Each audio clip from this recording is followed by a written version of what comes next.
So I'm so glad that you all are able to tune in and, you know, I don't have the answers. I'm just going to preface this with I don't got any answers. I just had to lay off pretty much everyone at my company and we're moving out of our studio. So, um, real, it's fucking real and it feels insane to have no control, in like a few days. Like it's like, how did I go from having a team and resources to not?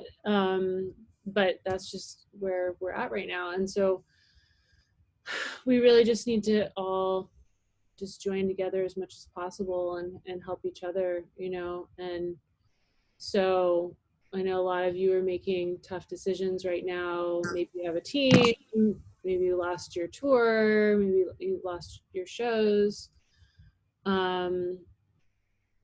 So I think just the point of this call is to just share some resources that we have. Ryan is here from This Tour Life. He's also been doing a lot of excellent work to compile resources for people and has an amazing survey about staying healthy on tour, and just has been an advocate for musicians and crew and people on tour to live a healthier lifestyle. So we've connected a few times, online. And when I wrote my Hustle Healthier Medium post, we kind of connected there as well. And, I saw that he's doing quite a bit of sharing of resources. So we just had to kind of join forces here. So I'm going to, we're each going to kind of talk, and we've got a document. I mean, Eugen, what is the best way to share this document with her? Or can you just share it in that? Yeah, totally. Let's make it like an open document for whoever to add to, because if you guys want to just jump on this Google Doc and just start adding, hey, I've got this resource, or I know this thing, or whatever. I guess the first thing that I would love to do is just to have everyone comment in the chat your name and where you're from, and one resource that you need. I know everyone needs obviously income and streams and all that kind of stuff, but if there's just one resource that would really help you, if it's a skill share or a trade or just one thing. Yeah, money. Yeah. I think that's the best one. Everyone here. You all need the money. But yeah, just please, comment your name, and maybe if you want to add your Instagram or Facebook handle and where you're from, and yeah, what kind of resources you're looking for. So in the document that Eugen, okay, cool, partnering with brands to earn money. Yeah, that's good. I think partnering is probably, in my mind, probably one of the most effective ways. I mean, going solo a lot of times is a lot of, trying to have alternate streams and things can be not only a lot of work, but you may not have all the skills to do all of it. Mm-hmm. I mean, I know for myself, building This Tour Life and Thrive is all about basically lean grassroots people who believe in what we're trying to do, and they bring, whether if they don't have an idea, they have the ability to build a website, or they have a certain access or understanding. And once again, I think one of the lessons is that a community is always, stronger, and the conversation in a community for people. I think there's a lot of tendency in the business to be family-ish, but very kind of solo, every man for himself type of thing sometimes when it comes to actual, finances, money, work, stuff like that. And I think it really shows the pitfalls of that, unfortunately, right now. And I think it's a hard concept to realize that, you know, when overall, the business isn't doing well or people aren't doing well or whatever, then, it's very easy for it to affect a lot of people. And I think the more connected you are in times like this, you can kind of fill other people's needs potentially, by communication, right? Like by communication like this, I think. Absolutely. Yeah, that's awesome. I mean, I think that's why, people that are just joining, we asked you to chat your name, where you're from, and one resource that you're looking for. And I think, Ryan's right. We need to just, as much as possible, share resources and come up with ideas and ways to help each other that might not involve money monetarily right now, but could help take like our game to the next level in certain respects, depending on the lane that you're in. So I saw that Dave wrote need to connect with people that are in need of your skill set. So if you could just write what your skill sets are, that'd be great.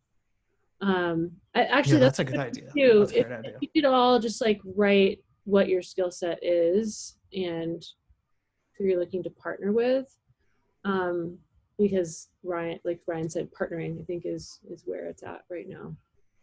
Coming up with new ideas that we never might have thought of before, and building from the ground up, it is a challenge. Like, I built my company from the ground up and multiple like education platforms from the ground up, and it's definitely like going it alone and not having partners as I did in the early days.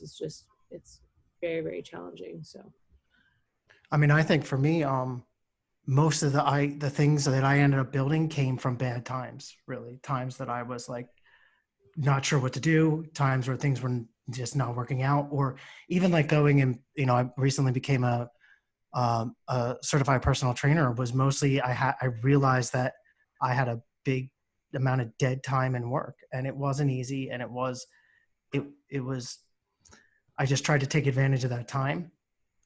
It was a bit overwhelming. And once again, if money is the immediate, I mean, that's the, go out and, do any job type of thing. If money is the immediate, unfortunately, that's just the like, get out there and, move bricks, do whatever. I mean, whatever you can, but it's probably going to take a tiny bit of time. I'm on a meeting right now. Mm-hmm. Can you guys mute yourselves if you're not talking, please? Thank you. Oh, sorry. Keep going. No, but I mean, always upping your skill set as I know it's a lot of work, but kind of continuing your self-education or getting educated from others, and also providing that education for others. Some people can't afford like, big educations, but there are some audio people, there are recording people, there are people who do podcasts, there are people who do this stuff who can help, and, some people can help you for free, or you can help people for like very little. I mean, everything that I do, I try to make it as absolutely basically try to eliminate costs for those people, because exponentially it grows, and that's just an investment on my side. That's not for everybody. Blogging, writing about your personal, your side and your experience is not something that's going to generally make a ton of money, but it does show you to be somebody who can potentially be an expert, If can I interrupt? If you video blog on YouTube, you can become one of those YouTubers that are destroying all the musicians by just making videos. Absolutely. Yeah, I mean, also I think what we're seeing here is like, in this situation, a lot of people just having all their eggs in one basket, and exactly. diversifying and having like the different revenue streams. Like, so for instance, like my company, for those of you that were not in the beginning, I just mentioned I had to lay off pretty much all of my staff and we're moving out of our studio. So I just had to make that tough decision, because like the company is based on concerts, right? There's no concerts right now. So like, how am I going to pay people, right? So, but I also have like online education stuff that I've built with my transmute program, as well as, playback stuff, live event called Master Track that is supposed to be in June at this point. We don't know. So obviously now I'm refocusing my efforts on, education stuff online, which probably some of you are interested in doing as well. Some of you went through transmute, so shout out transmutants on here. But yeah, I think it's just about diversification, and right now we just have to think outside of the box and think, like, what are some things that we can do? So on the document, if you guys want to check it out, at the top there's some links with tons of just like different resources in these links.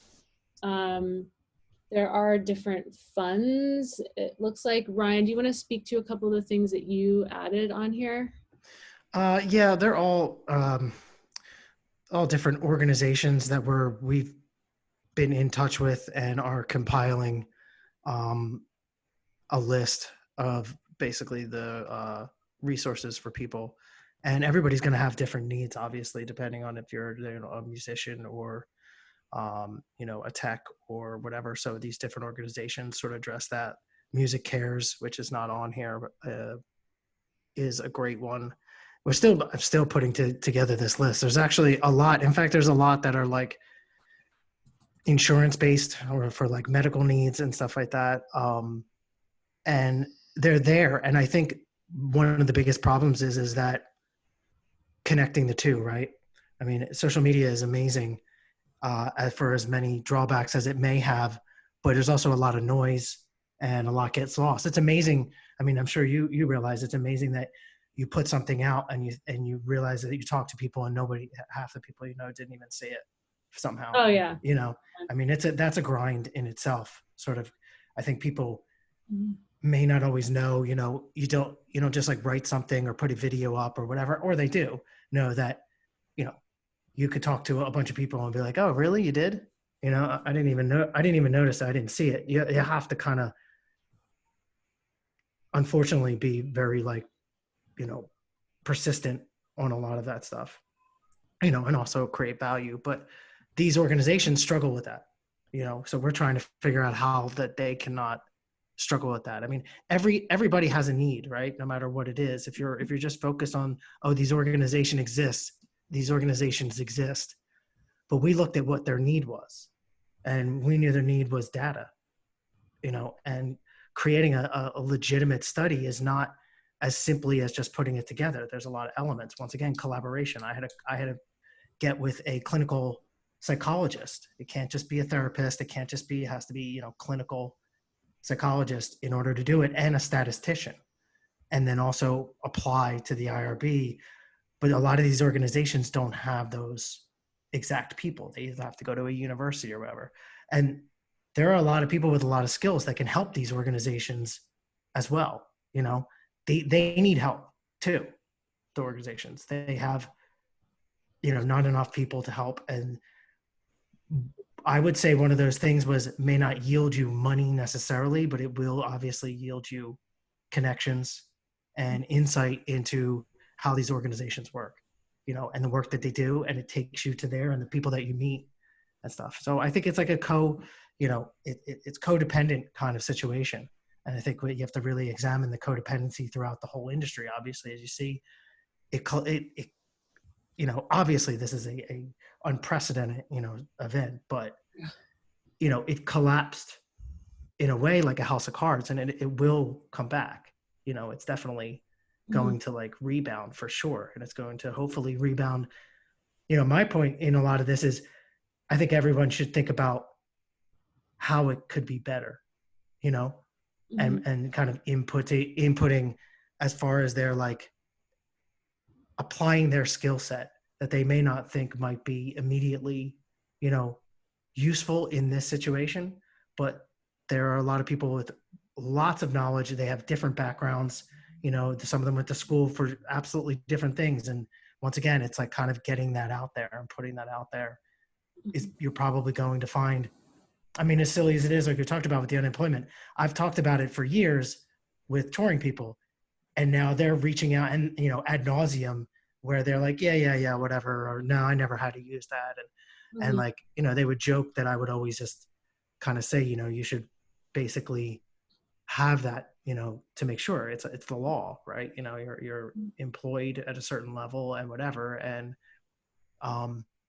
now people are reaching out because they don't know how, and now the system's going to be overloaded. So now that skill is, you know, if I wanted to, you know, maybe I could start an intake thing for people, helping them get, you know, that stuff, if that was my thing. And once again, I think it's about helping people, you know, ultimately for me is when I look at the things that I can see, instead of thinking about myself entirely, I think about what my needs and what I can do that would fill those needs and would be relatable to a lot of other people, you know. And it doesn't have to be sort of a higher cause necessarily. People have a lot of needs, you know. So I think you translate, you know, everybody's slightly an expert in something. They're more of an expert than a certain person who doesn't know a certain thing, right? You know, in every stage. So I think that's the reaching the hand out type of philosophy that should really yield. I mean, you know, there's audio engineers and stuff like that right now, and everybody's sitting home. I mean, do the Zoom meeting, hold a Zoom meeting with a bunch of people, you know, ask them for, you know, like a Patreon or donation or something of like $5, whatever, if you're that, you know, you need the money, and tell them, you know, you're going to teach them, you show them how to be, you know, how you do monitors, right? How you do that. I mean, everybody wants to learn a little something and a little insight, and maybe want to support other people, right? You know, but I saw people mention like DJs and different things like that. There's probably people going like, how do I get into this? How do I do that? You know, and you make yourself available, you know, and I would say you make yourself available at free at first. And that's the unfortunate part of the immediacy, you know, but give people value, and they'll value that they can use, and, you know, they will give you, you know, something in return every time, you know. I've been building multiple platforms, looking at the business of like the needs of of touring business, and what I hear people repeatedly talk about, you know. And the personal trainer aspect is building a site that can help people, you know. It's not about like it's just basically about like injury prevention and different things and like stages of whatever, and making it as accessible as possible, you know. So, and there's different aspects. I mean, people go for different value. You either go like high value, big dollar thing, or you go something that a lot of people can easily access, you know, for a much lower cost, you know. I mean, if you try to go, you know, if you're trying to be an audio engineer and you're doing videos and stuff like that, and you're trying to charge hundreds of thousands of dollars or whatever, I mean, good luck to you. That's great. It's amazing. You know, it's awesome. If your knowledge and stuff like that is worth that. But, you know, I find putting in a reasonable level gets, you know, more people to feel that it's more, you know, altruistic in that aspect. So that's my 2 cents.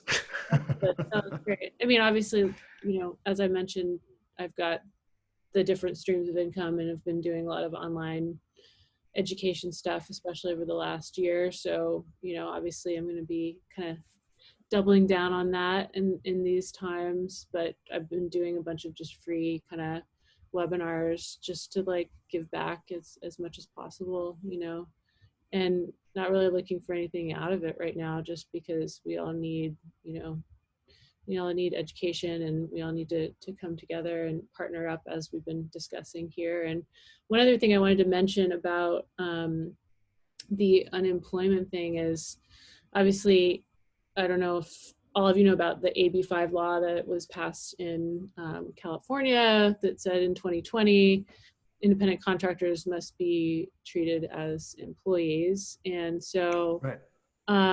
with my company, I became AB5 compliant. And so that means 30% more with payroll taxes. That means, more insurance, all of the things, and really leveled up. And I was proud of the fact that, I spent the resources and the time to do that, to become compliant. And now that I've had to lay pretty much everyone off, they can use their unemployment now because of AB5. And so that was like an unexpected kind of silver lining in the whole situation. So, because now I'm like, okay, I have to lay you guys off, but you can still collect unemployment. So I don't know how many of you guys are in that situation where you had W-2s at all last year. I don't know if you want to comment, but Ryan has some resources in the document about, the unemployment info. So I don't know if you guys, I'd be curious to know if any of you can claim unemployment at all. If you want to type it in the chat.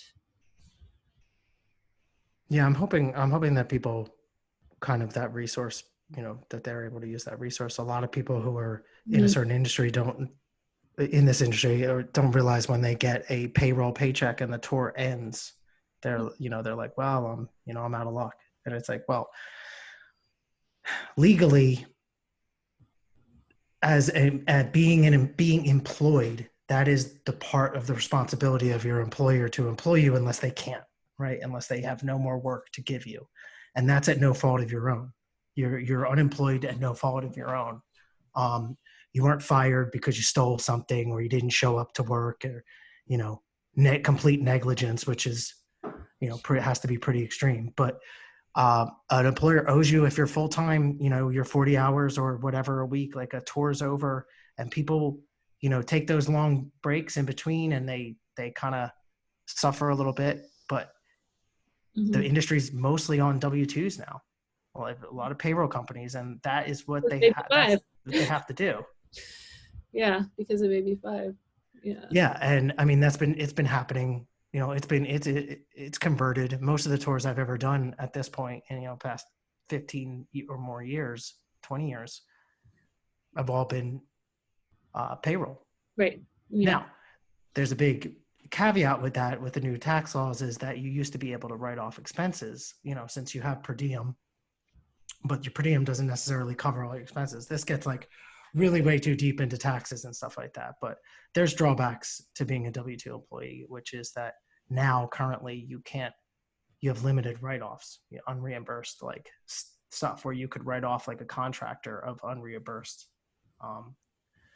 meals and et cetera, which hit me pretty hard last time. So now touring has become a little bit more expensive in that reality. Once again, why, when you're not working, the unemployment aspect, it's the only answer to that is to the tour, which would never come back to you, but is then get me work, put me to work, provide work for me. That's the law. You're my employer. And if you can't, then this is what happens. This is what we do. This is the way the system works, Yeah. And hopefully people are, realizing that, because there's unfortunately a lot of people who are very confused by it. And I understand, because it's state by state, right? I can say a bunch of things. I'm in Pennsylvania. I can say that this is easy, that is easy, or whatever, but every state, the federal government regulates it and the state runs it. So whatever the state requirements are in the individual states, and people should apply in their state that they live and pay taxes in, not where their payroll company is, if it's in California or whatever, unless your state tells you to do that. But, and while you're on unemployment, invest in, online classes or something that you've always wanted to do, I would say. I mean, it's literally what I did. It's just, it was completely off the spectrum of like, a personal trainer, and wasn't planning on leaving the business. It's just another skill set that I could write about and maybe bring that skill set to the industry. That's not typical. There's a lot of people that may want to, and I would encourage people, like, try to be an expert, like try to get some certification, try to get something to make you stand apart, even if it's like, unfortunately, I know it costs money in that aspect, and it cost me money, and I was not in the greatest position to do some of the things that I did. But if you're passionate about it enough, it's going to help when you're going to try to give other people advice, give them good advice. A lot of people are very anecdotal in their advice, even anecdotal in exercise, anecdotal in nutrition, anecdotal in a lot of things, which has its own value, but it has its own heavy limitations, So a lot of people will self-educate via YouTube and stuff from people who, I don't know, are not always the experts they claim they are. So be those people, be the person that study those things and list your goals. I mean, I decided 7 years ago that I had some goals that I was going to even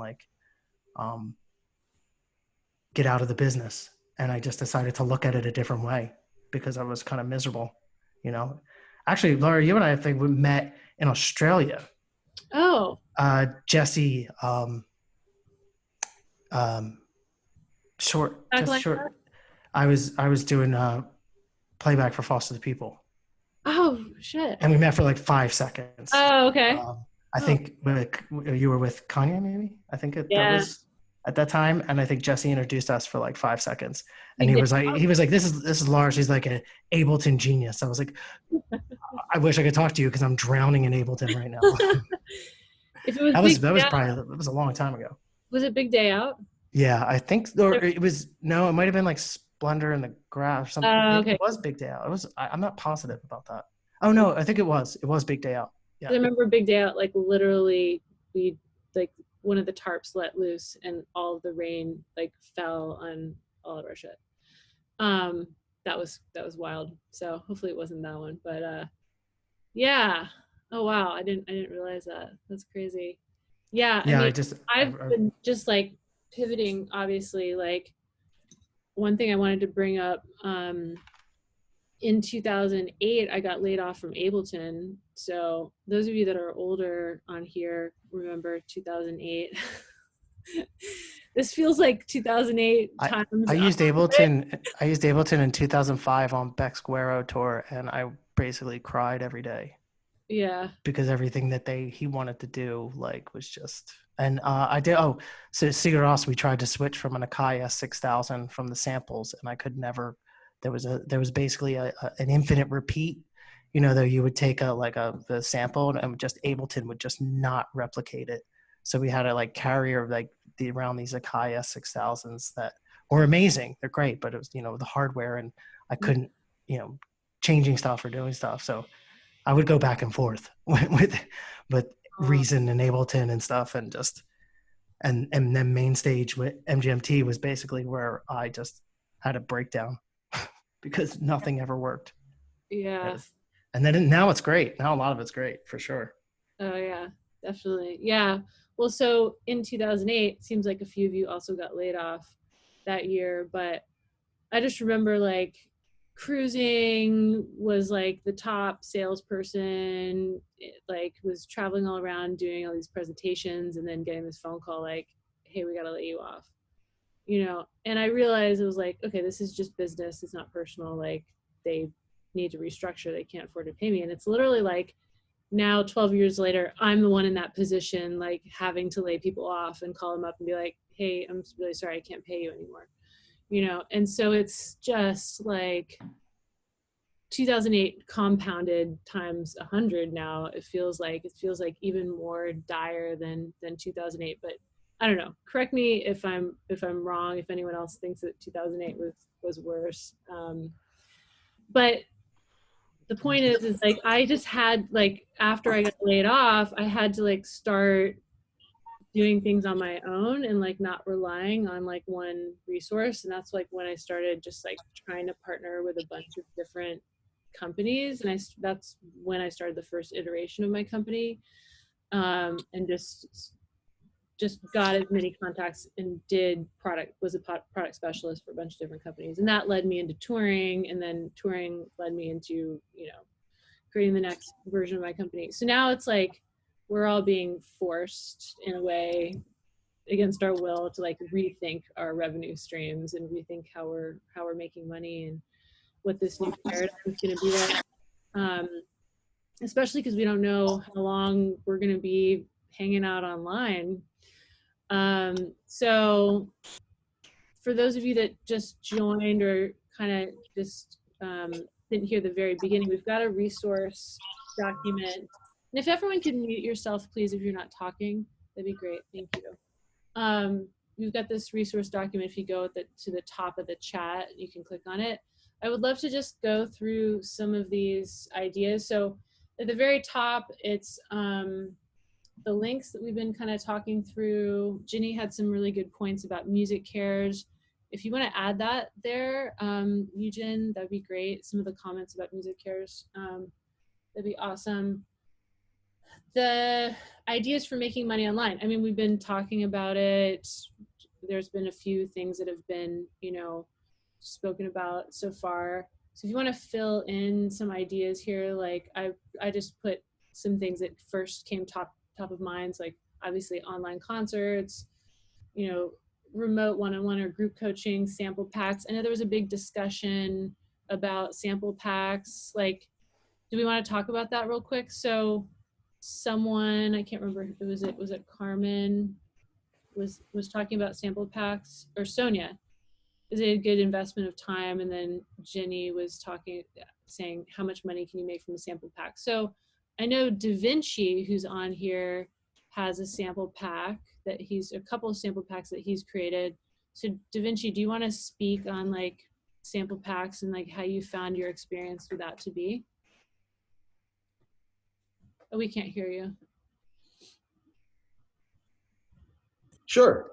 How's everyone doing? Hey. I know everyone's got concentrating face, but it also, like, I was scrolling through and it was like,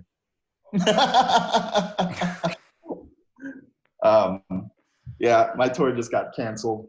I came home. Cancel culture, for real. Yeah, I came home a couple days ago and I was playing Full Sail Hall of Fame. I played the last 3 years. And I came home from the Lauryn Hill tour to do that. Had my sub out there. He was all ready to do his first show alone with her. And then he's like, they just canceled the show. And then I got a text like right before I hit the stage, like, rest of the tour is canceled. We're canceling your flights back.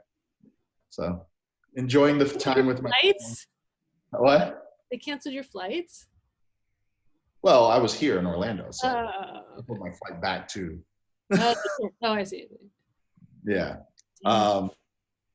And like earlier, we actually opted to cancel our show in Bahrain. Took a Bahrain check because there were quarantining people. So we're like, let's avoid that because that'll cancel our tour. But a quote before I get into sample that quote from Warren Buffett keeps going through my head. Said, and this applies to stocks and a particular mindset, but it kind of applies here. It says, when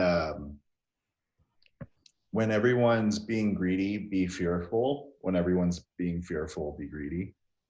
And I don't think greedy is necessarily the best word, but definitely there's some sort of opportunity here. 100% that. Now's the time to do a kick-ass streaming thing with everyone before everyone else does it. Yeah. I mean, there's yes, that's one of the things. Absolutely, for sure. Sound packs. So I'm somebody who has a lot of slashes in their title and juggling a lot of things, most importantly being a dad and wanting to carve as much time out for my daughter and my family. And sound packs are something that I wanted to be a part of and release for a long time. And it's kind of been like a back burner project. And I finally got some out. They're called the Cycle Rack, and they're based upon a feature that I helped introduce in the MPC series, which allows you to cycle samples on the same. And somebody took that and started making packs for the MPC. And they started to do really well, and they're fantastic. I was using them in my live set, so I decided I wanted the Ableton world to be able to take part of this, and I started adapting them for the Ableton for drum racks. So I sell those on my site Studio Sensei, and really I feel like I've only just gotten started doing it. But here's what I know so far. I've mainly just been doing some organic marketing for it, word of mouth, reaching out to people I know, and meanwhile developing my courses and my Studio Sensei business and everything else more in the forefront.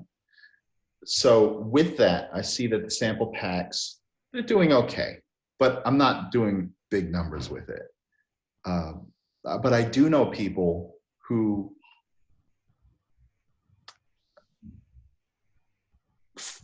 for lack of a better way of saying it, have less celebrity than me in that particular world, who have similar products, who have done maybe, and I don't know, the time is different if that has a big effect, but have done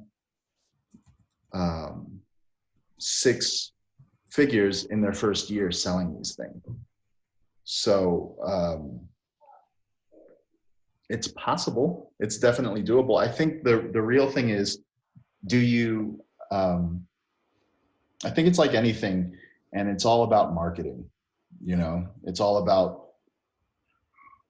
having a good product, of course, but really putting a lot of effort into the marketing. Because with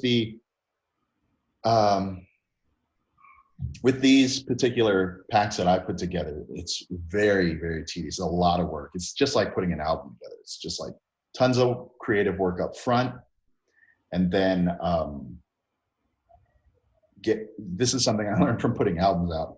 I used to just have my head down for a year or two or whatever, making an album. And then by the time I put out the album, I didn't have the energy to put into marketing, the same amount of energy to put into marketing.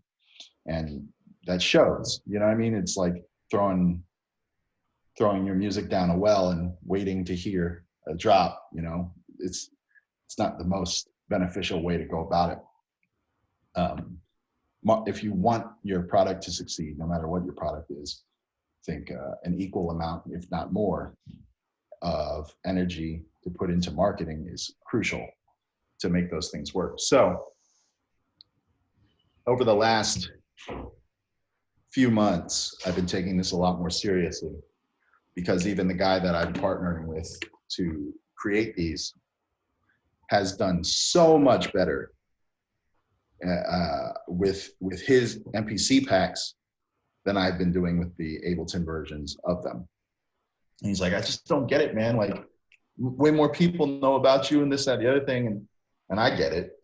It's because I'm not like full force focusing on it like he was. So I think it's just really about, yes, sound packs, and they can be super lucrative. Laura and I have mutual friends who are just killing in this game, you know, just killing, you know, millions of downloads, right? And it's just ridiculous. If you're looking at that and being like, wow, I'd like to be involved in that, I think it's an important thing to understand, what does that mean? How much focus are you putting in on making that work? Or is it just looking at the product of somebody else's focused work that you may or may not be willing to put into that particular endeavor, and expecting that same result, and then possibly setting yourself up to be disappointed if you don't. So right now, over the last few months, I've been shifting a lot more focus into setting aside marketing budget, and I have some ads ready to go. Just, well, more or less the person I'm doing those ads with, just waiting on things from him to put it out. But yeah, you'll see that if you're following me, you'll see my focus be a little bit more geared towards that, because while I do love like the flagship products that I offer, like one-on-one coaching and one-on-one sessions with people, there's only a finite amount of that I can do. I'm very attracted to a lot more things that can go to work for me while I'm not having the time to work with them, you know, passive income things. Does that, I know I kind of went around the world, I tend to do that, but does that answer some of the questions about sound packs? I can get more technical about it as well if you have any questions. Let me see what the chat's saying. Yeah, does anyone have any other questions about SoundPack? I mean, I know that there's no like concrete answer like you're gonna make X amount of money or whatever, but yeah, like so many people said, and Da Vinci saying, it's just all about the marketing, you know, and possibly partnering. I know some of us in this chat, I'm not gonna say names because I don't know, have been working with big artists that have had their sample packs be at the top of Splice and not really made any money from it. So maybe partnering with some of those types of artists and making money from it. Yes, make money for your work. I saw a question here. How long would you say it takes to make a sound pack? Well, that's a variable thing. The one that I've been putting together, those things are like over 200 samples put into 64 pads, and they're all like randomized, not randomized, but they're all switching, and it's kind of a lot more involved. But to actually put one together, it could take anywhere from a day to, you know, a few months. It really depends. It really depends on your process, what you're doing. You know, one of the things I've been doing, here's where I find a calling with me. I'm a person that actually, without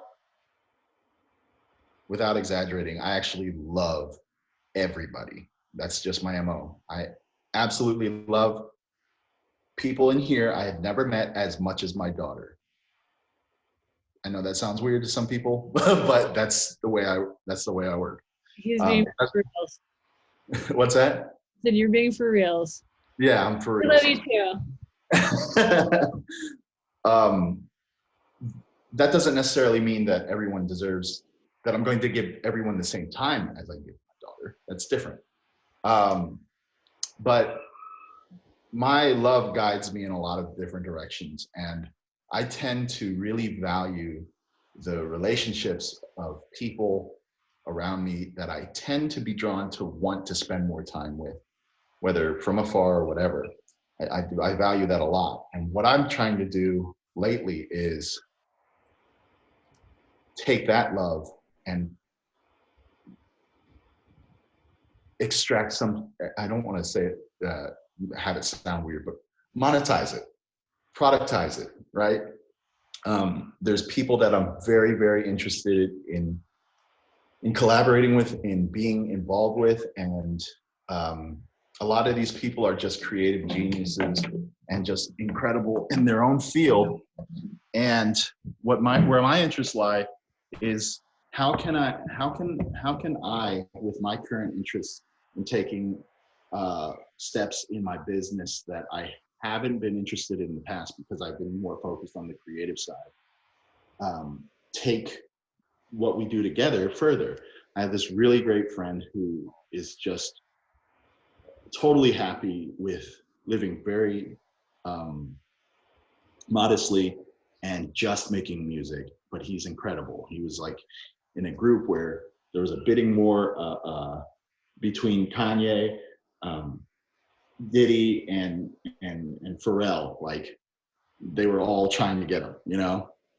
And I talked to him the other day, and I was like, we talked about sound packs, and I was like, look, man, we live in a fantastic time where the stuff that we just love to do, and the stuff that we're not involved, that we don't necessarily want to be involved in so much, because he's like very much anti the machine of releasing music. He's done that. It's never really been one of his interests.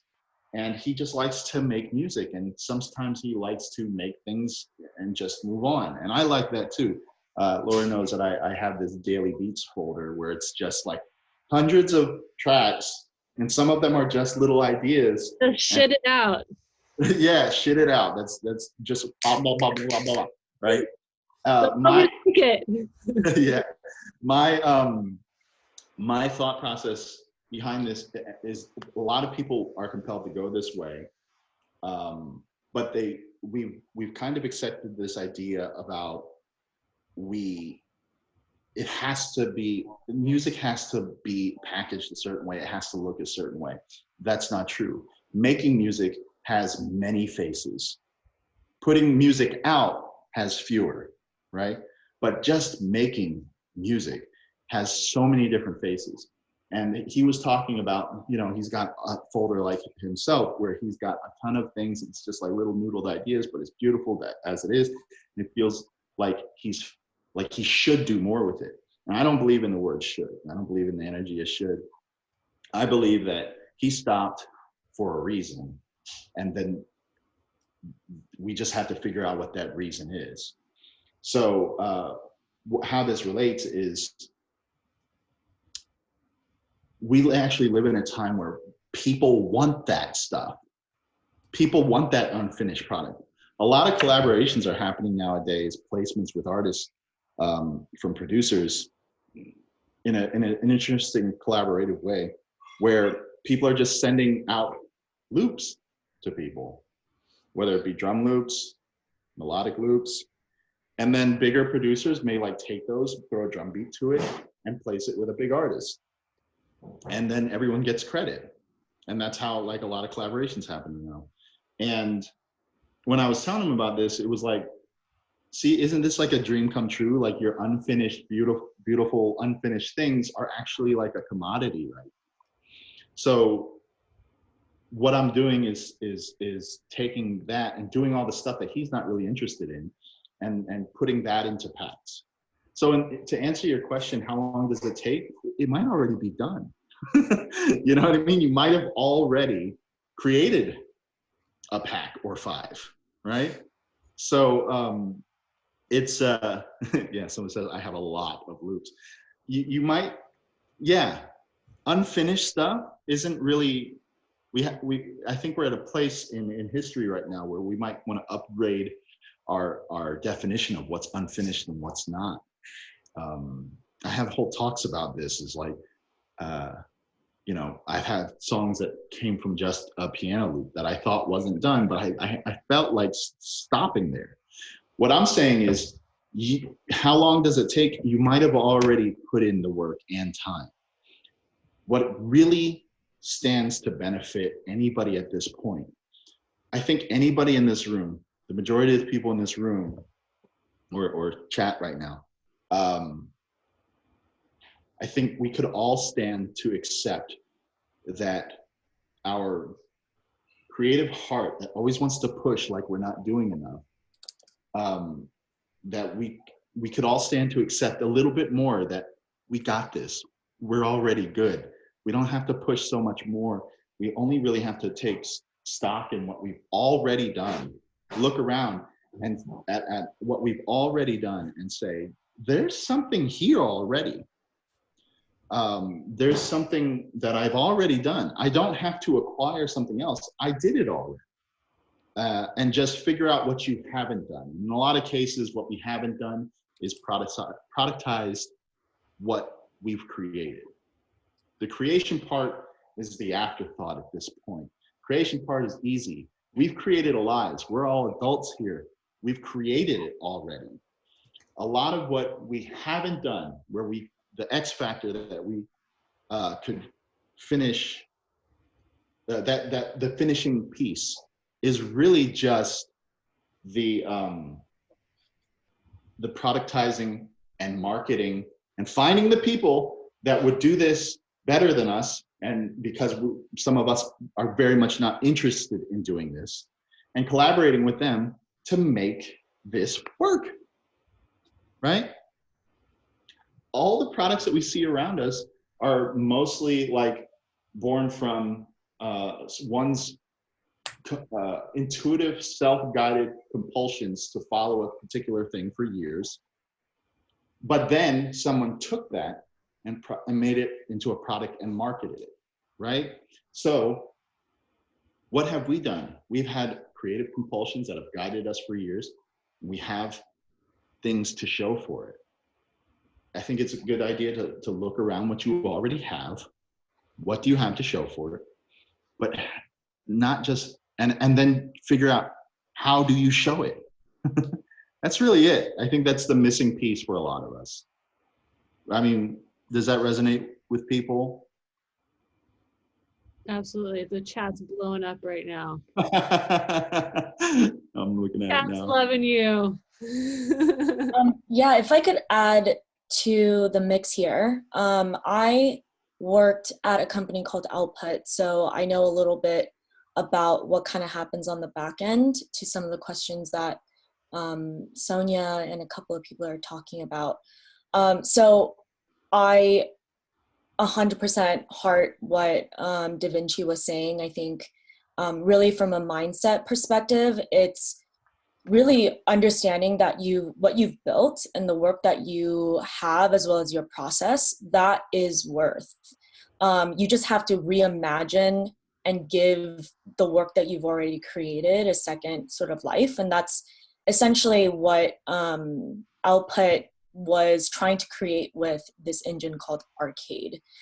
So just to kind of go a little bit more laser focus on like how they do it, just to give you an idea of one avenue, is Output really wanted to create something their own. That product, it's completely self-developed, which was a really big undertaking. And so my first note there is, especially if you're in the mindset right now where you're like, I want to build something completely new, which is like your own web store. And I recommend ownership is super important. So one avenue is if you go on the route of essentially selling your loops, and the loops with Output, their sound designers were making $10 a loop. But what you're relinquishing there is complete ownership of that idea. And so you really have to know, if you have something that you've already built and it's just collecting dust in your Dropbox, how can you reformat it to sell it to a structure or a company that is already monetizing? So they have figured out the packaging, the distribution of that content already. So you're essentially a creator and providing them things like a supplier, right? So that's the whole model that sounds.com, that Output, as well as different sort of like smaller boutique brands are really getting in front of. But if you're in a place where you have connections with different producers or different artists that can use your content, then going the web store route is pretty fruitful in the sense that you have direct contact into knowing like X, Y, and Z producers using that pack. So if you still have the, let's say like copyright, or they're willing to share the writing credit, then you're keeping that value kind of in your own pocket. So I think just from that one example, I want to show that, one, it's about knowing what you have and knowing what it's worth. And then the second layer of that is knowing what you have and how can it be like repackaged or reimagined in a way that you could increase that value. And then also that's outside of your own product, it's understanding like how it exists in the bigger ecosystem. So there's companies that are already in front of that right now. That is a way for you to get in front of it. Just reach out to the right people in that space to see if you could even just do a trial run. I do want to say that because everyone's kind of shifting their focus into going more online, it's about kind of coming out with what you could specifically do. I think that was the one thing that I took away from especially developing a product like Arcade in my old days. But what they really were, I think, ahead of the game on was that just do something very specific. Instead of being like, hey, here are like a bunch of beat breaks that I made off of X, Y, and Z products, get specific on like, I made this on a DFAM, or I made this on whatever that gives you a little bit more of an edge and gives you a little bit more specificity to what it is that you're doing, because people want to know what your process is. That's part of the magic. People want to know how it sounds. You have to figure out like, oh, if I post something about it, I want audio to be a part of it. So really understand the what you're offering, as well as knowing like one of my friends, he has been working in radio for nearly his entire life. Right now he's working to create pretty much all of the sort of like jingles you hear on Beat One Radio. He calls this like factory mentality, or like factory mode. So when you're in a place where you're like, okay, cool, I need to repackage a bunch of stuff that I have, then just put yourself in a mindset of being like, okay, cool, I'm going to produce this amount of stuff and it takes me this long. And then from that perspective, you're not just arbitrarily like producing and constantly just like running out of energy there. It's like you understand what it takes you to create and how much energy you need to invest in something like that. And then pitch it to different places to see how much value you get based off of that time or that energy that you spend. Because you could, as Da Vinci was saying, like, music has so many different faces. You just have to kind of get into a zone where you're like, this is my face and this is what I'm going to show. And then just get creative with the way that you plug it.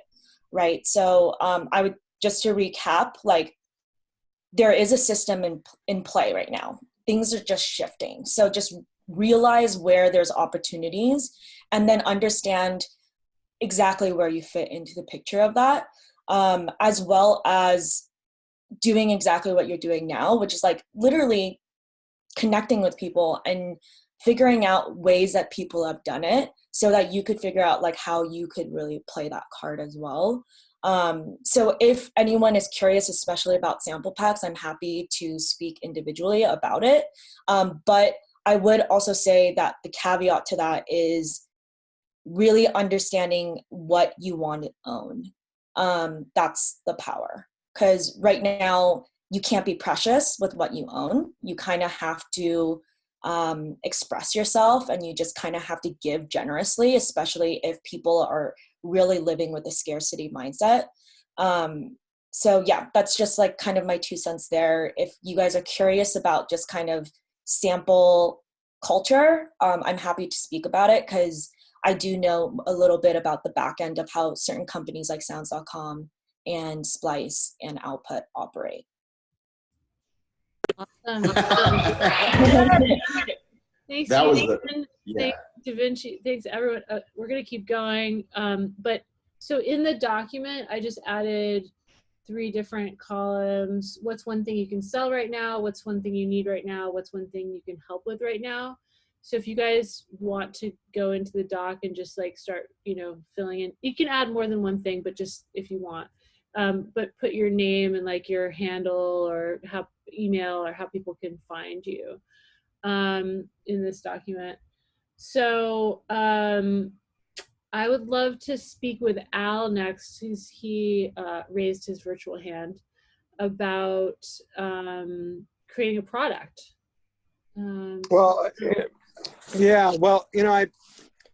I've actually had a lot of experience in doing samples and loops. I've done software and I've done hardware, and I can tell you, a lot of things you guys have all said already ring quite true.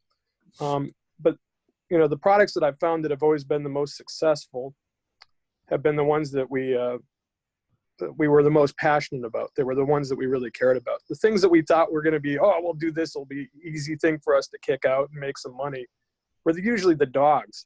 They were the ones that just didn't do well. It was the things that we were really passionate about, we believed in. It goes into that whole craft bit we were just speaking of. It's deeper than that. People can sense things that had love put into it. That's why people are into craft beer. That's why they're into artisan this and artisan that, is because that somebody took the extra time to put the extra love into it. So let me be clear. I'm not saying do things that are hard. I'm saying do things that you're passionate about. If you're not passionate about it, how can you expect somebody else to be passionate about buying your thing? So that's kind of like the first rule. It's before you even start, what do you care about? If you care about something deeply, that's a good place to start. And then the next thing I'd say, don't start like with a crazy, big, huge plan. If you've never made anything before, it's the one thing I will tell you, it's always about 800 times harder than you thought. There's always extra got-yous and things you didn't expect. Things that you expect are going to take a week to end up taking 2 or 3. So start small. Start something with something you're passionate about, and you move quickly to try to get the making piece together. And then I wouldn't hand my stuff off to somebody else. You know, in the case of samples and loops, do your homework, find the platforms that are out there. It probably makes sense to work with one of them. But I still wouldn't hand them 100% of the marketing job. I would never hire somebody to do all of my dirty work. Marketing is a thing that there's a gazillion and 10 people, and now in these times there's going to be 10 gazillion of people in line wanting to take your money to try to help you sell something online. The reality is our space is very small. If we all talk individually, I don't know very many of you, but we probably all know about 10 people in common. And the reality is if I said something stupid here today, it would be heard around the world 3 times by the time I went to bed. So with that mindset, marketing in our space isn't hard. Figure out how other people are learning about like products. I can tell you, if you're trying to sell software or hardware in our space, there's a handful, maybe 5 news sources that if you send a press release to, write a good press release, make a good video, you send that press release to those 5 news sources, and 25% of our industry is going to know about your product the next day. So many times I saw with colleagues and friends make their products, they spend all of their energy in the making piece, and they don't take the time to figure out how people learn about their products and actually tell people about them. So can I stop you for a second, Alec? Can you just tell everyone who you are and what you do? Because I don't think they even know. This guy is a G. No, I don't. You are. My current life is, and for the last 7 or 8 years, I'm one of the managers of iConnectivity. If you're not familiar, I guess probably everybody in this space knows who iConnectivity is. If you don't, we make interfaces that are used primarily for touring. Last year, right when the tariffs came out, I launched a brand new company just in time to get tariffed, called Create Audio, and we make synthesizers, hardware synthesizers. And before that, in the previous life, I was involved in managing a software company that was Sonic Implants, and then later called Sonovox. Laura, I think you're muted. Oh, you're sorry. saying You've got a lot of experience with software and hardware. Yeah, I've got my and before that, in a previous life, I was a manager and a buyer for a retail store that sells music gear. So I know a little bit about buying and selling crap. And I would just say, I wrote down a list as everybody else was talking previously of just kind of like things that I've learned through that mess. Make something you love. Find out how other people are discovering similar things. Start small. Learn how to do everything. You know, they say when you start, if you were going to start a restaurant, do every job in the restaurant. You know, so many times I've seen other people in the space expect to just hand things off to others. You know, I'll hire somebody to do the marketing, or I'll hire somebody to do the sales. And you know, one of the things I respect the most about you, Laura, is you really gotten your hands dirty in every which way. And I think that's a big part of why you back to square one right now.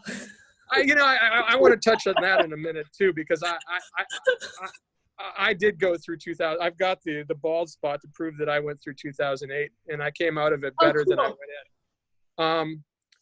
I do think that we're talking about a very different situation now, and for a host of different reasons. Let me just finish my list here, though. Connect with others. I think that's probably one of the biggest things that I've had. You know, making friends is the best thing ever. This house I'm sitting in right now is due to having friends. It's not due to me being awesome at anything. It has everything to do with being a good friend, and or at least trying to be a good friend, and others reciprocating, and not in a quid pro quo or tit for tat kind of way, just, you know, karma in the universe kind of thing. I thoroughly believe that. And those are the big ones. I got one other thing. So invest in learning how to do shit you don't know how to do. So marketing, etc. I mean, one of the first things I did when I joined iConnectivity, iConnectivity was a startup in Calgary when I joined 7 years ago, and they were paying a PR firm $7,000 a month. They had one product that they had zero stock, and they were paying a PR firm $7,000 a month, and they didn't know why. The reality is it's a small pool. Make friends, find out where the information, if you like, I can tell you right now, if you want to release a product, send a press release to Synthopia. The people there couldn't be any nicer. They're the nicest people on the planet. Totally. They'll if you make a cool product, they'll post your press release. They'll be your friend. They'll help you get the word out. They're really sweet people.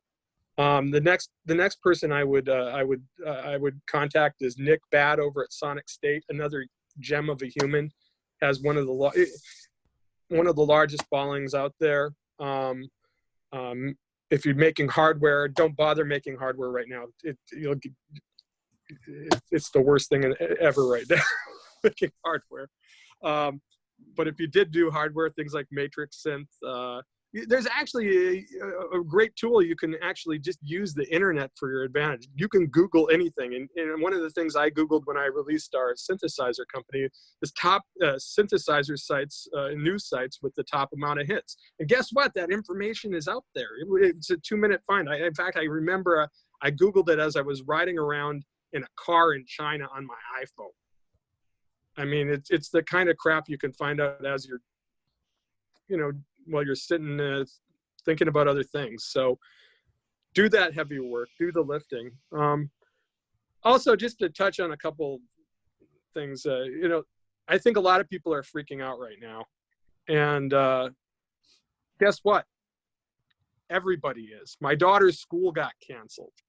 The difference between now and 2008 was 2008, a lot of people were affected. Many, many, many people were affected. Mm-hmm. Now everybody's affected. Mm-hmm. So we're all in the same boat. The best thing we can do is be leaders right now and get together, talk to people. Let's talk about what resources we have to share. And let's not think about ourselves. Let's think about others, because chances are there's people worse off than us. And, you know, if we're talking to others, it will come out what we need personally to get by. And if we're helping others karmically, things will come back and take care of us. I can't tell you, like, every time something awful has happened to me, I've taken this approach and my life continually gets better. You know, I freaked out when the Trump tariffs hit, because my whole company that I was launching and I had invested 2 years of my life into was now going to get hit with an extra 30% tariff on our cost of goods to import them into the US. Had to rethink everything. I ended up talking to friends and people, and it worked itself out. Everything was fine. You know, we're all in the same boat right now. Like, iConnectivity's tour business, we right now, like, if this was last year, I wouldn't be able to be here. I'd be on 12 phone calls right now, helping everybody get ready to go out on tour. And you guys would all already be out getting ready to go on tour, already out. We're all in the same boat. This is going to end. The next thing I would add to that is, if you want to take cues for how to successfully navigate this, guess what? Somebody already has. In fact, the biggest nation on earth already has. China has. They're navigating right out of it. There's articles out there about what businesses have been successful, what things they've done that's been successful. Find a friend in China. They're really cool people. Ask them questions. That's what I've been doing. I have a lot of manufacturing friends in China, and that's the first thing I asked them. I said, well, it turns out we're exactly like you. We just closed down. What are you guys doing? You know, a lot of them, they just sat out the storm. Some of them found new revenue streams. It was interesting where the money was. A lot of you guys have been talking about streaming, et cetera, et cetera, et cetera. There's things we can do, but again, the biggest thing I would do is get together, talk to people, and do exactly what we're doing right here now. Yes. Thank you. Thank you, Al. Love it. We're all everyone's clapping. You can unmute yourself so you want to clap. It's okay. Let's clap. Okay, let's mute ourselves again. No. I'm very conscious of the mute unmute thing because like before I learned about it, I tried to host a webinar and everyone came in. I didn't know to have them all muted, and it was just like I was playing like whack-a-mole. Like I gotta mute every single person. Okay, so some of you have been writing in the document, but you're not putting your name next to it. So someone wrote how to make my buyer's experience smooth and make people feel at ease with purchasing online. So whoever wrote that. That was me, Sonia. Sorry. Your email, and like, if you guys, again, if you want to jump in the doc and put one thing you can sell right now. And also, Eugen, can you drop the link for the other document that has like everyone's contact info? That would be awesome. Yeah, so what's one thing you can sell right now? What's one thing you need right now? What's one thing you can help with right now in that document? So it's all in just this one big ass document that we're working from, this Google Doc that the link is a couple of rows up. Actually, I think I have it still. Boom. There we go. Yep. Okay, cool. So let's see, who else wants to like share something that they could help with? It could be something that you need, anything at all. Wisdom, guidance, something to commiserate. I was asked a bit in the chat here about the press release process. Oh yeah. I'm happy to speak on that. Yeah, it would be awesome. Thank you. Thanks, Al. Press release, there's templates online on how to make a press release. I found that there's a couple rules that I've started to kind of follow and hone over the years. The big one there's a couple of them. Number one, really ignore all of the templates about press releases. They're all bullshit. There's a couple rules. Number one, write things in a way that our press editors, they get hit with a lot of them. I'm not going to call them lazy because they get a gazillion press releases. So what they don't want to have to do is edit the crap out of them. So if you write a whole bunch of stuff saying how amazing you are, they'll edit your press release to the point where if you do get it published, what you actually made and what your points you're trying to get across will get completely lost. Because usually people won't publish a press release that talks about yourself so like self-aggrandizing. Be factual. The other thing is, don't write in a way that sounds like totally stupid corporate speak. Corporate speak sucks. Imagine if you met somebody that spoke in corporate speak. Would you want to hang around with them? They totally are lame. Talk more like you were talking to your friend, but do it with the aforementioned bit about being a little bit too braggy in mind. You know, just the facts. Do it kind of fun and lovingly, and the other thing is don't make it super long or hard to understand. Ask the question, what do you really want the reader to take from this when you read about it? When I launched Create Audio, I tried to write our press release that people might find it a little bit funny to read and go, what the hell are these guys thinking? And I wanted them to be able to read the press release and immediately know what we were doing. And I wanted to write it so they didn't feel like they were having to make any sort of investment in reading it. By doing all those things, actually my press release basically got copied verbatim. And that's been, my first press release got butchered. And each one kind of afterwards got less butchered by editors up until now, that they pretty much copy and paste them verbatim, unless the editor feels artsy. And in that case, they at least don't butcher it at this point. And again, you don't need to send out, I think for Create Audio, I think we sent out 30 press releases. And that got enough press coverage that we picked up all of the dealers that we needed to pick up, and we picked up a pretty good amount of pre-orders. We sold out of our first shipment before they landed. And it was a brand new company nobody had ever heard of before. So, yeah, it's an art, but it doesn't have to be a difficult one. If I could say something else, I feel like the biggest concern with myself and artists who aren't as like well known, like especially me, I guess, well, everyone, but when we're like sending these press releases, like there's not really much to put there. Like we haven't like fleshed out our careers enough. Like we're not attached to big names yet. Like how would you recommend someone without as much like credibility to like navigate that world? I guess like get a yes answer, I guess is what I'm trying to ask. Well, are you trying to sell loops or samples, or what are you trying to sell yourself? Class? What? Yeah, like loops and samples. I think I'm good at selling myself as a teacher, but I was thinking more like loops and samples. Okay. So, it goes back to rule number one of products.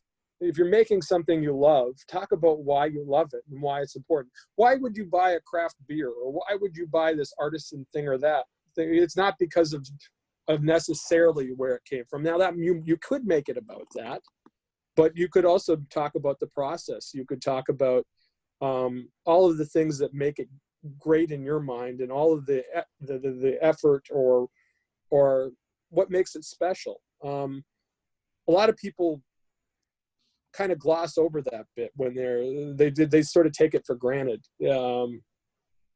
People buy into the story.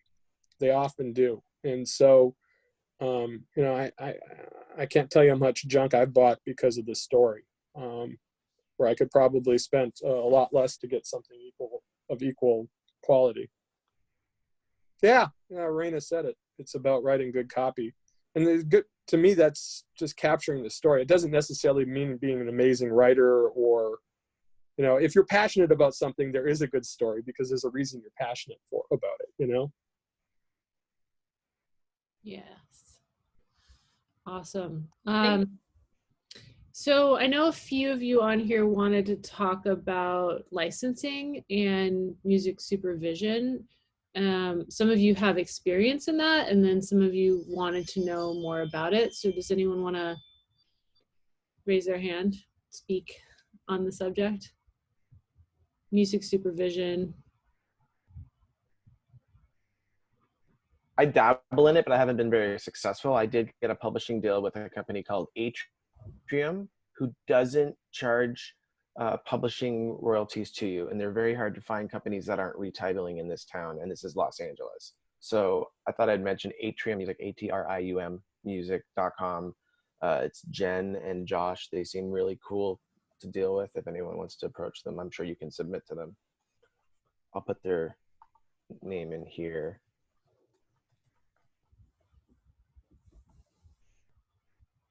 I know they place for like Biggest Loser and shows like that. Awesome. Yeah. Raina, or Lila commented first. Lila, do you want to go and then Raina? Sorry. I'm happy to speak. I was just like, I don't know what you would want to hear about. I've had a lot of success with SIG placements. My first comment on the thread was, like, when we were introducing ourselves, like, for me, it's too soon to tell. like I don't even know if you know this, Laura. I don't think we've talked about this, but I just got like one of my biggest sync placements, which, you know, hasn't actually gone through yet because, you know, and now this big change is happening. So I'm like, oh, is this commercial like going to drop? What's happening with all these networks? What's happening with all these TV shows? What's happening with all these films? Because a lot of the funding is dropping. So I want to say something really hopeful. I would love to share whatever resources I have, like whatever successes I've had. But in terms of like moving forward, I'm very curious. I just think it's too soon to tell. Maybe someone else who's like is an actual supervisor, if there is a supervisor on here, or a licensing agent, which I am neither. You know, I have, you know, an agent. Yeah. I would never suggest shopping stuff material on your own. That sounds like a crazy task. How did you get your agent?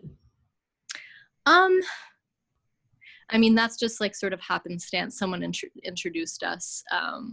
And again, I'm so sorry, I don't remember the name of the last gentleman who spoke. Super lovely. I Connect gentleman. Oh. Yeah, and you know, he's talking about something that's so important, and I think what this group is providing all of us right now, which is the sensation of, not to sound too corny, but like connectedness.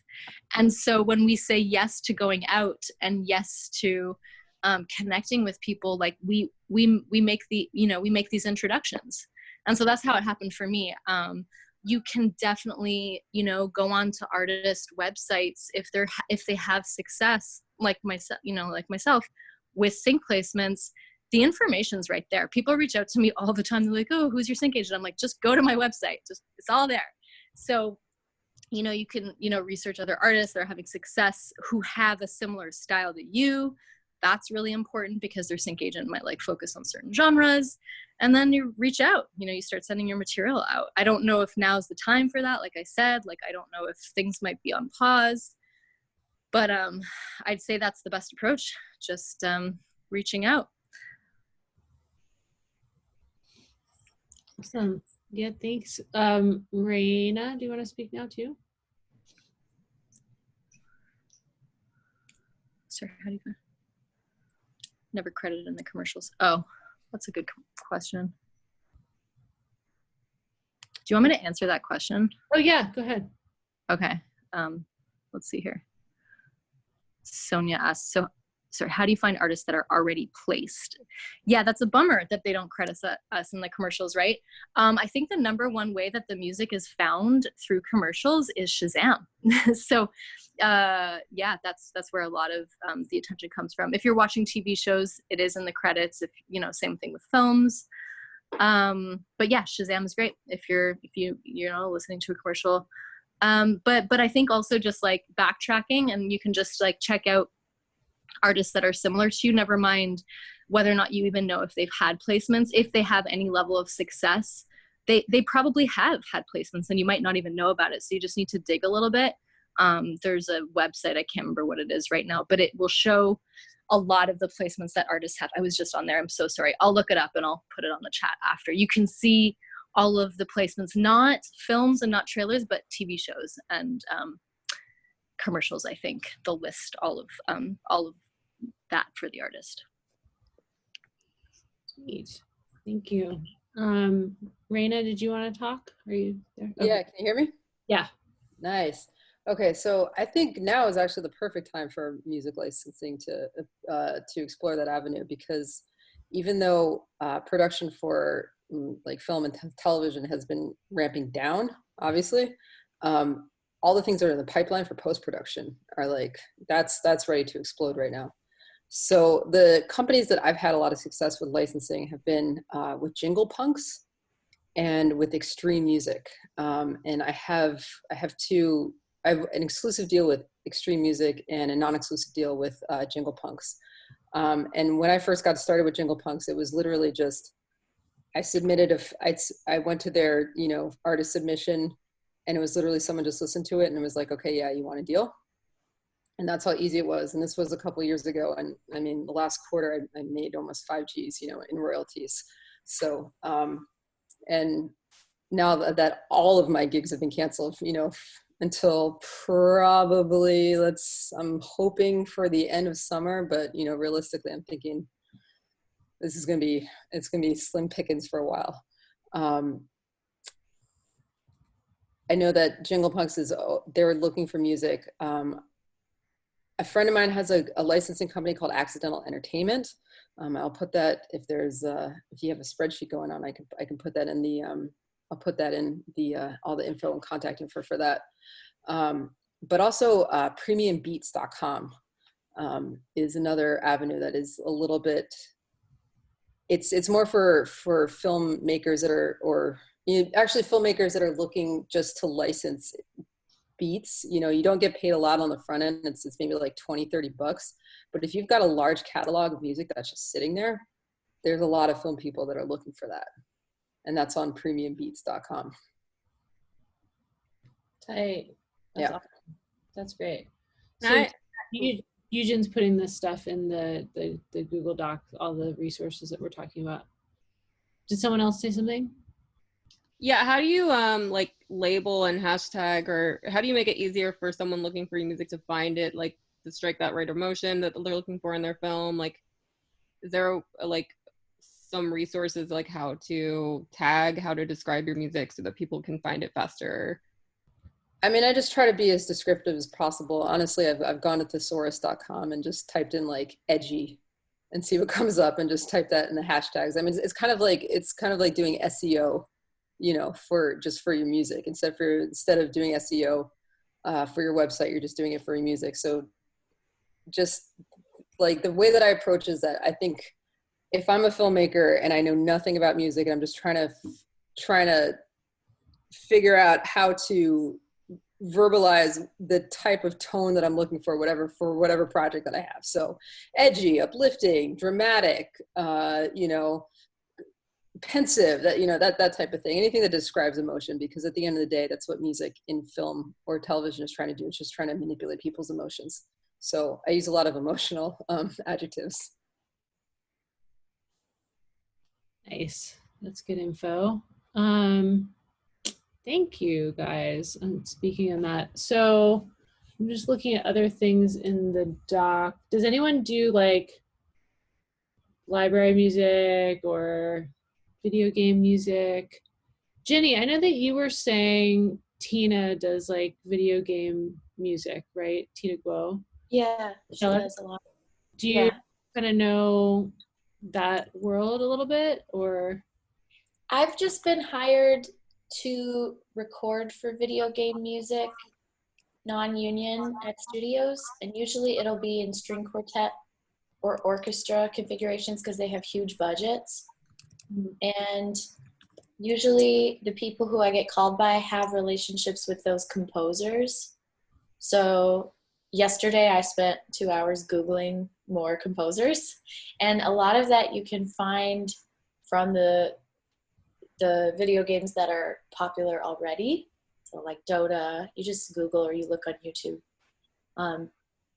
For me as a string player, I'm just looking to get more sessions and do remote sessions, maybe string arrangements, but maybe other people in this group can be assistants or can compose alongside or program.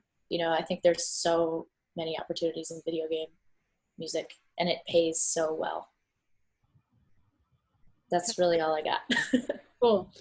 I mean, I think another thing that's tangential to that is like you mentioned, you do a lot of string recording. So I imagine there's a lot of people in this group that are instrumentalists or vocalists that do recording for other artists in your home studio. So that's another thing to consider right now is collaborating with artists that need strings or instruments or vocals or what have you. And wonder if there's like even sites like Fiverr, like I don't know, I know there's a bunch of sites like that where you can offer your services on there.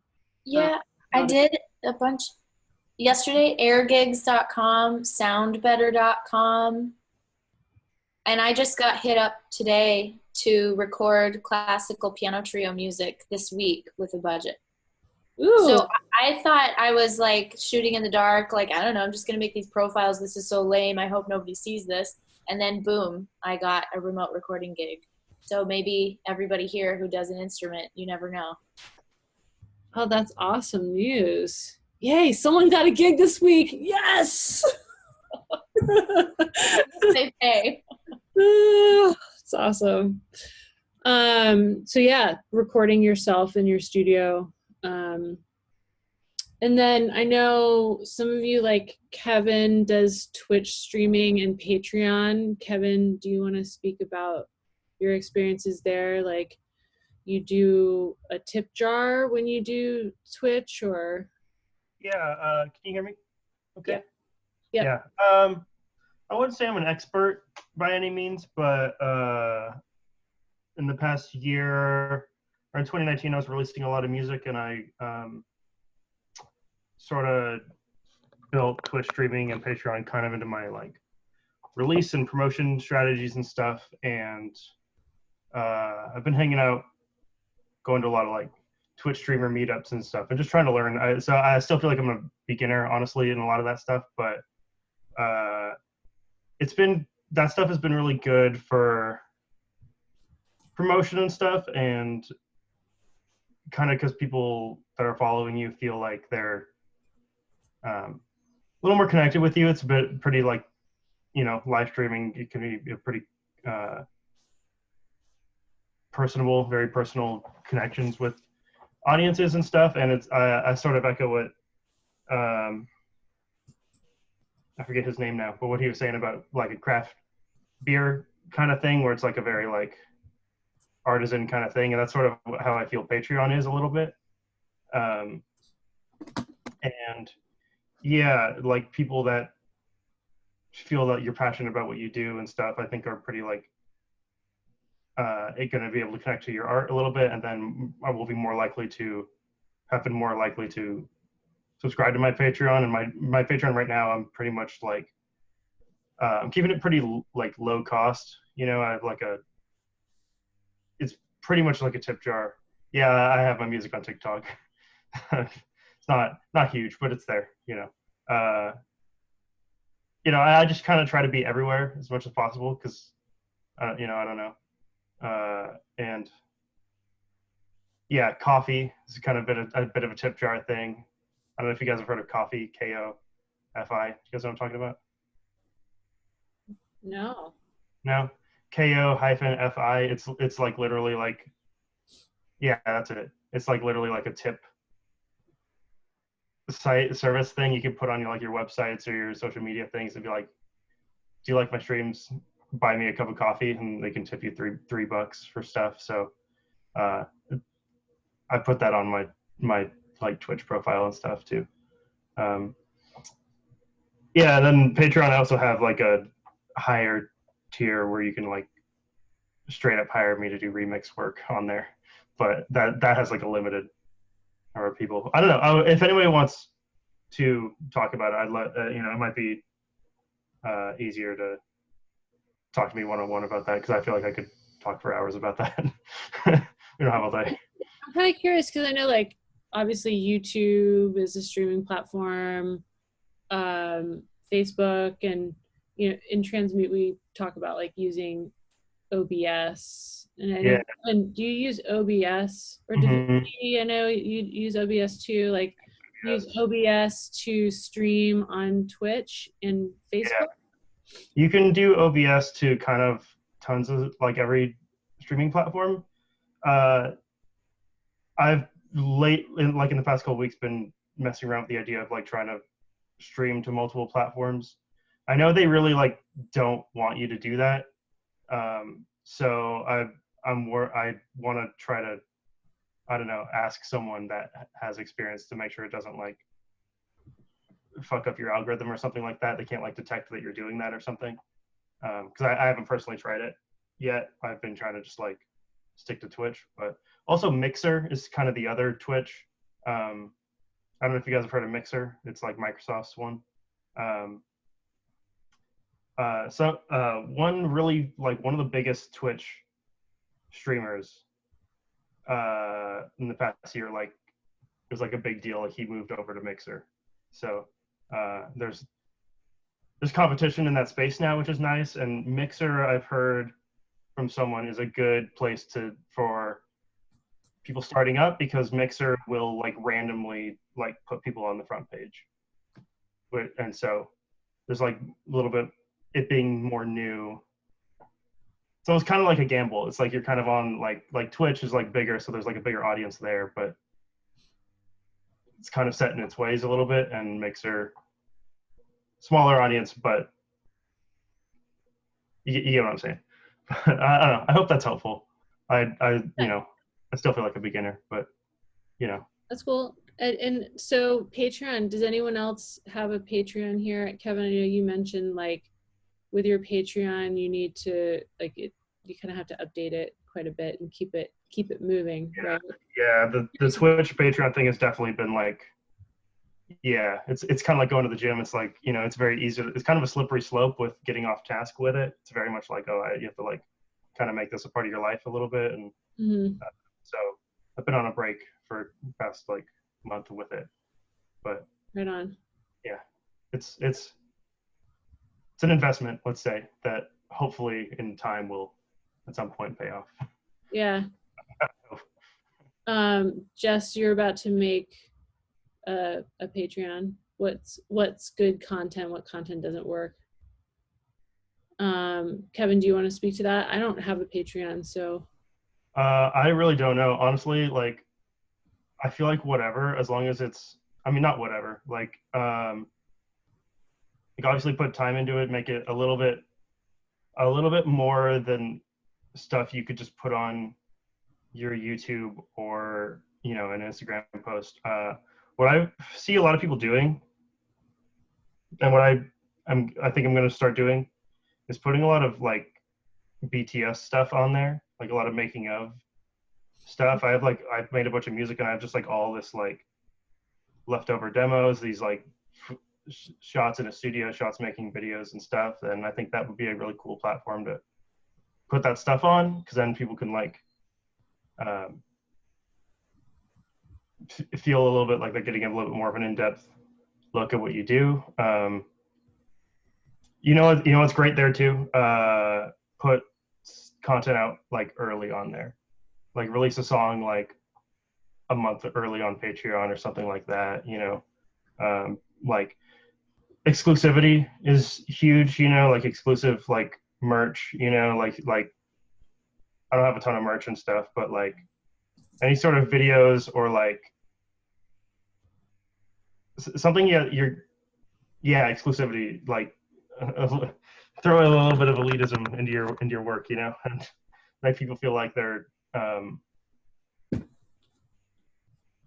getting a little bit more out of the fan that is not like investing in it, and something they can only get from that. And like, sometimes in order to justify that, you have to kind of put, I don't know, be kind of creative with it. But honestly, like sometimes, like I've been looking at sometimes I see other people with Patreons, and like I'm shocked by them sometimes. You know what I mean? It's kind of surprised. You guys know about like the bathwater lady? No. No? Okay. It's a little weird. I don't know. Maybe this isn't the platform to talk about that, but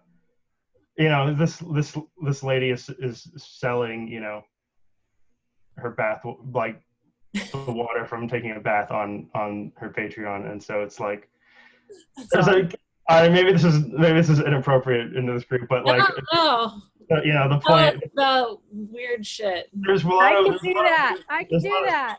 No, totally. There's a whole lot of weird, crazy shit out there. It's like, there's no endless like surprise to what people are willing to pay money for. So I would say just like, get creative, get weird, remove any preconceptions you have over what is a normal thing to pay money for. Yes. That's funny. Yeah. You're kind of like, huh, okay, all right. I get it, I guess. I don't get it, but I get it, So I just posted like people buy stories.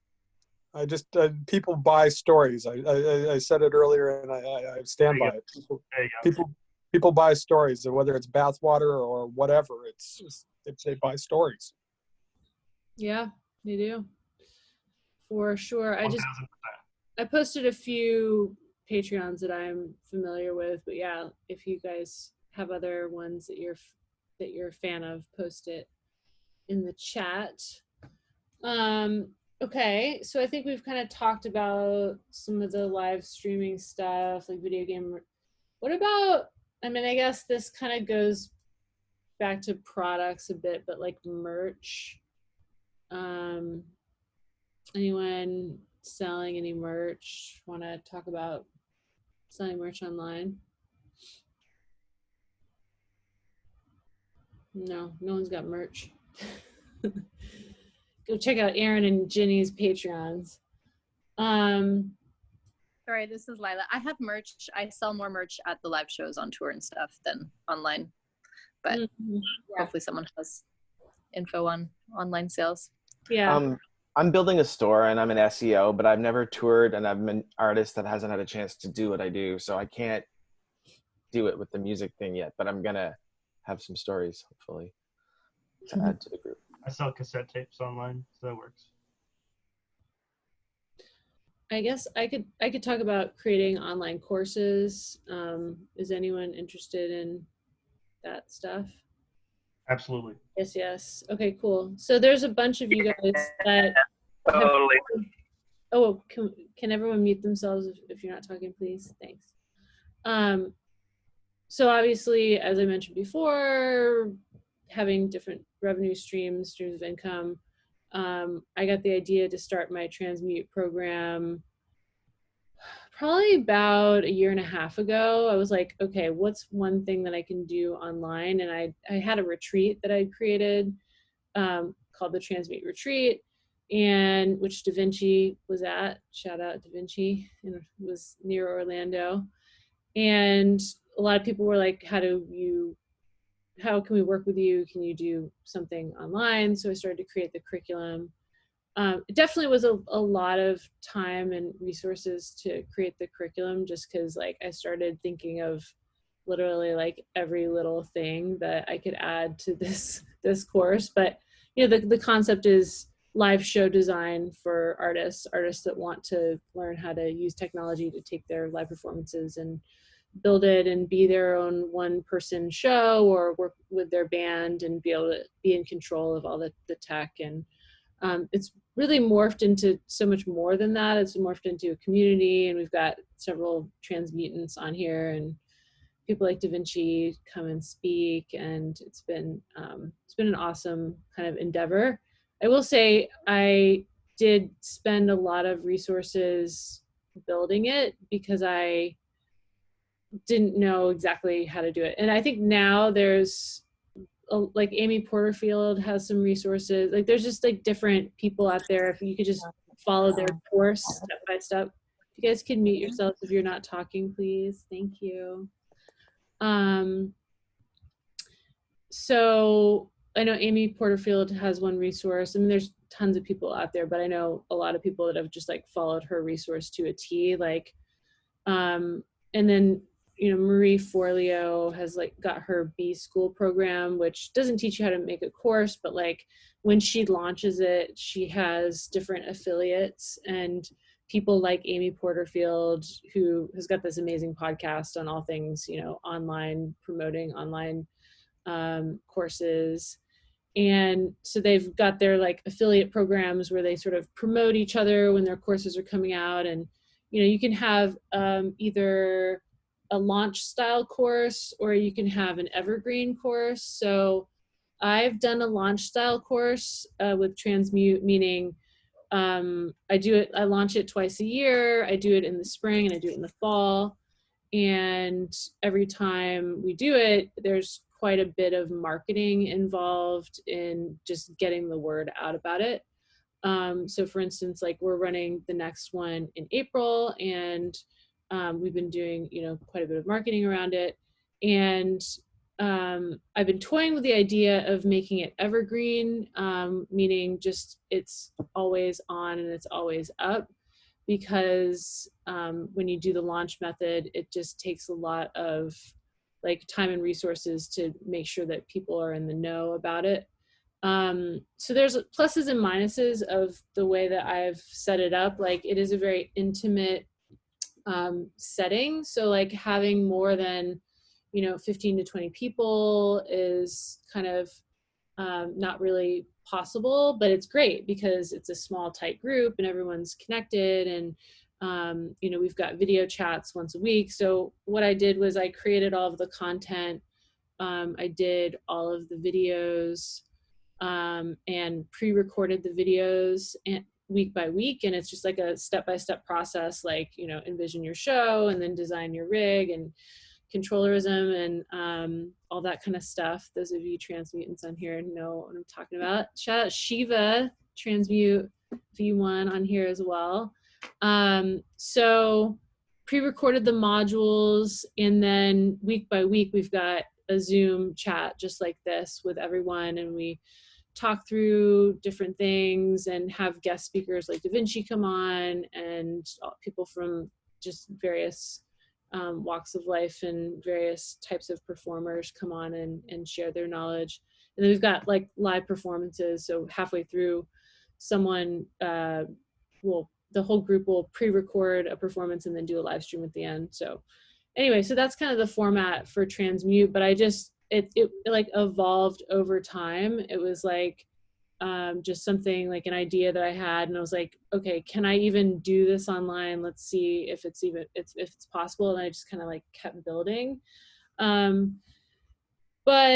I would say, so creating the content is takes a lot of time and takes a lot of resources. You can just do it live. Like I remember talking to Da Vinci when I did the V1, and I was like, man, like I got to record all this content and then edit it. And I was like determined. I'm like, okay, I'm getting like the badass camera, and I'm going to like film the whole thing and then like make it the highest quality, and I wanted to do that. And I did do that. But then, as things kind of change, and need to update things, and then it's like, okay, well, maybe I shouldn't have done it like this, or maybe I could have done it a little bit differently to leave myself room for like later on to make the changes. But Da Vinci and I were having this conversation. He's like, well, why don't you just do it all live? So that's an option too. Like, you can just make a course and then just do it live week by week, and then record it, and then just use that as like the testing ground, for like the next version, and then solidify your material until you create something that's solid and set in stone. So obviously if it's live, I don't think you could charge as much for the pre-recorded content because it's more polished, and there's more there. But we're constantly adding like mini modules and other resources to the content bank, and just kind of leveling it up. So it's definitely an endeavor. It's not like a quick way, unless you can't, the model that I did, but there are other things that you can do. Like you could do a shorter thing. You could do a one night thing, kind of like we're doing here on Zoom, and just record it and charge, just whatever, like not as much for it, or just do the tip jar thing. You could do an evergreen program where you've got all the pre-recorded modules and people are just like buying the modules and just logging in. We're using Teachable, which is a platform. There's different platforms. Kajabi is one that I've heard is also really awesome. Teachable is another one. Thinkific is another one. So these are all platforms where you can just upload your videos, and it's got like a course structure, and then week by week, people get access to the different layers of your course.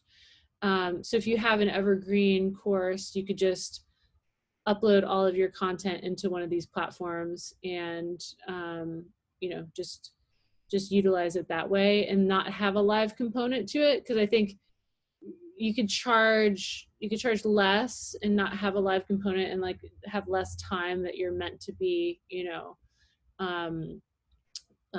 being more personable or like one-on-one with people. So it's just up to you, like the way that you want to rock it. Were there some questions? Oh yeah, so Jess was asking, do we do ads? So in the past, yes, we haven't done ads this time around, but we're getting ready to. It's a mixed bag. Like last year I spent a bunch of money on hiring this Facebook ads guy. And it was just like a ton of pre-work, because like they really, when you hire someone like that, they really do a ton of work to like, you know, make sure that you're retargeting certain people and it's like in the demographics, and like just there's a ton of work in like different types of ads and cloning the ads and all that stuff that goes in the back end of Facebook. I didn't end up finding it to be that helpful, that the method that I went through with him, because I didn't feel like he ultimately understood my brand as well.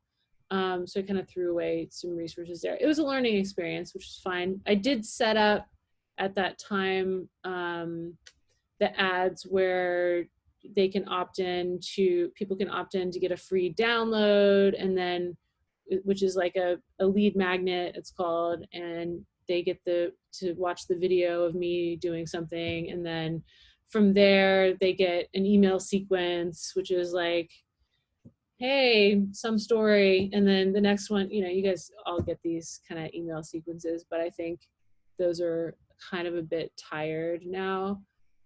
Eugen, do you want to kind of speak to some stuff here, since you've been working with me on this, like marketing ideas? Yeah, yeah, totally.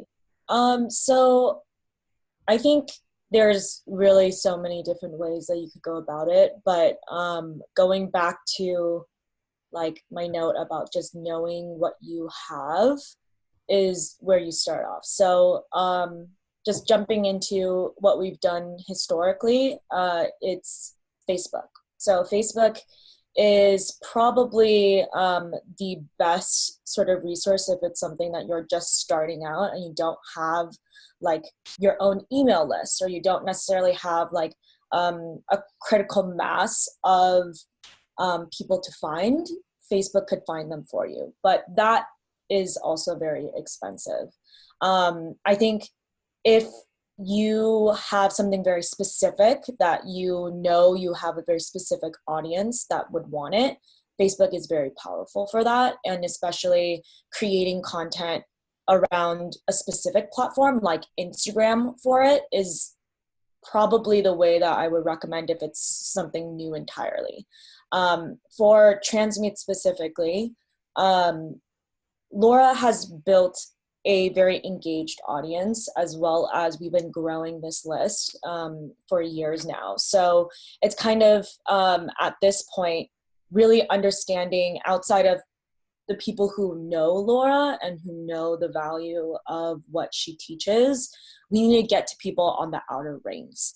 And Facebook is also very powerful for that. But you could go the route that we were on last year, where you pay a professional or an expert who has that sort of like process already like laid out for you. But the one sort of caveat there was that he didn't know our audience. He didn't know how to speak to artists. He didn't know necessarily how to really target our specific audience. So that was something that you need to keep in mind, right? Is your audience wide? Who are you speaking to? Certain things on that level. Or you could do it yourself, right? And start off with something that I like to call just a pilot session or a pilot test, is do like one online webinar or some sort of singular like one-off engagement that you could use as a sort of like breeding ground, or as like for something new, right? So you go in with like a very specific offering of being like, hey, I could teach you how to use auto-tune in a live stage environment, right? Something very specific that you definitely have a very targeted audience that would want to know how to do that, right? And so you could test that. And then once you have a certain amount of people and you know, like, this is the amount of content that I have to make to launch something that's smaller scale like this, then that will give you somewhat of like a backbone to know what that entire endeavor is going to look like if you're launching an online program. So I always say start off small, incubate ideas in that space with people that you trust. So like run a beta event, invite specific people that you're going to have in that webinar or a mastermind like this that are going to be specific voices that you could lean on. And then from there, you have an example of what was successful, and then you can listen back to it to see what wasn't. And then, you know, cool, I am down to run another webinar, but I feel like I could trust myself to put money behind it. So I would never jump into the realm of Facebook advertising with doing something completely new that you haven't wrapped your head around, like what and how people are going to respond to it. Once you get an idea or a clearer picture is when you want to put maybe $5 or $10 a week behind it. Start small and then you grow big, instead of being like, I have $500 in my pocket right now that I could put behind this one post. Never do that, because Facebook will use all of that money, and they will use it in a way where they have determined just from their algorithm with what's successful. You need to educate the systems that you're paying for about how to work for you. So like, for example, if just starting from the perspective of $500, split it up into, cool, I'm going to launch this event that is going to lead to a bigger event. Then maybe split that $500 in half and see if that money works for you in the front end or in the back end. Or do a lot of organic marketing first to get a couple of people who are really engaged. Even 50 emails that are signing up for that webinar will be super helpful for you to put through Facebook and be like, hey, I want you to remarket to these people, and I want you to market to their friends, because you know that they have people within their network that would be interested in what you're offering. So like it's super powerful. It could be very, very powerful to pay for your advertising, but in a lot of ways, you never want to come out of the gate with paying a machine to think for you. Think about that yourself, and then come at it with very informed sort of guidelines for that machine to learn how to really execute your strategy in the long run. So I always say start small, and then try hitting it from a couple of different angles, so that you're coming into a strategy where like, okay, cool, I feel comfortable spending $1 here, because Facebook doesn't think like that, right? So I'm always like an advocate for starting organic, converting it into a paid strategy in the long run. But for us right now, because we're also reading the situation. We're providing, for example, partial scholarships for the people who are applying, because we know that COVID-19 is affecting everyone, right? So instead of me putting money behind the ads that are reaching out to people, I would rather reach out to people personally that I see are really pushing the envelope. And so like, in the last week or so, I've been having personal conversations with people through DMs. And that has been a lot more powerful, instead of me putting $500 behind an ad, because no one, there's so much noise right now. Like, that's not a strategy that's going to add any value to you. It's just going to add to the noise, right? So it's about that personal connection and that personal touch point. So we're having to shift a lot of the ways that we've even thought we had a process last time in the fall. We have to reimagine that. And I think that's kind of what you need to approach Facebook advertising, or just paid advertising in general, with, is being able to adapt your strategy and watch it and monitor it, because the machine won't be doing that for you. You kind of have to have that eye. Yeah, but Can I just add one thing right there? I'm Yes, sorry to butt in. I've spent hundreds of thousands of dollars on marketing, and I will tell you that the free stuff has always been many more times effective. And it's exactly what you said. Just actually get out, talk to people, reach out to people, come to things like this, make friends. We all work, unless you're trying to sell something to millions and millions of people, whether yourself or whatever it is that you're trying to get people to notice you for. If it's music industry stuff, we're such a small industry. Just make friends. There's Facebook groups. There's all sorts of like groups online where you can become active, and you can create your own little army of supporters and people that want to help prop you up and build you up. And it's all free. Yeah, I definitely want to speak to the Facebook group idea. So, there's a number of obviously groups out there that you can just go and post your stuff in if you're selling something, but it looks obviously kind of whack if you're just like, yo, buy my stuff. So I worked with a coach last year who's got a really pop-in, Facebook group. And for a while I was trying to emulate that model, and I realized okay, that's not really me, because I don't actually want to be in Facebook all the time posting. I mean, I do want to engage, but it takes a lot. But if you're the kind of person that really loves being on Facebook and loves answering people's questions and just wants to engage all the time, just having a free group of your own, and giving free resources and sharing, and then occasionally selling your thing, and then doing a free thing, and then it's like Gary V, whatever he says, give 3 things and then sell, one time. So I think definitely using the Facebook groups. Another thing that I wanted to mention is on the content. So Shiva actually helped me the first time around with Transmute with the video for it, and it did really well.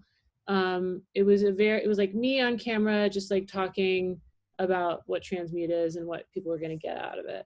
So since then I've learned a bit more about what you want to say in these videos, and you definitely want to talk about the journey from, as one of my coaches says, pain island to pleasure island, right? So you're here and you want to be here, but you don't want to talk about the specifics, you're going to do X, Y, and Z. You want to talk about the experience more. And I feel that's something that a lot of people don't capture, because they're okay, this is what you're going to get out of this program, instead of this is the tangible stuff, instead of more what they're going to achieve as an artist. So especially specifically speaking to Transmute. So I would say when you're creating some copy, just keep that in mind, to think about what the journey is but don't describe it to a T, because people want to know what change is going to happen in their career. They don't want to know all about the details. They just want to know that you're going to help them. And I mean, that's the key word here, as well as I really had to reframe on selling in my mind, because when I first got into this online game, I was man, I don't want to sell to people. It's weird, but reframing it was we're helping people with something that they want to know, is super key. And so if you're selling anything online, just really come at it from a mind frame and perspective, I'm helping this person achieve their goals, and if they want what you're selling, they're going to buy it. And that's why certain people, I've done worked with a lot of coaches and consultants over the past couple of years, probably too many.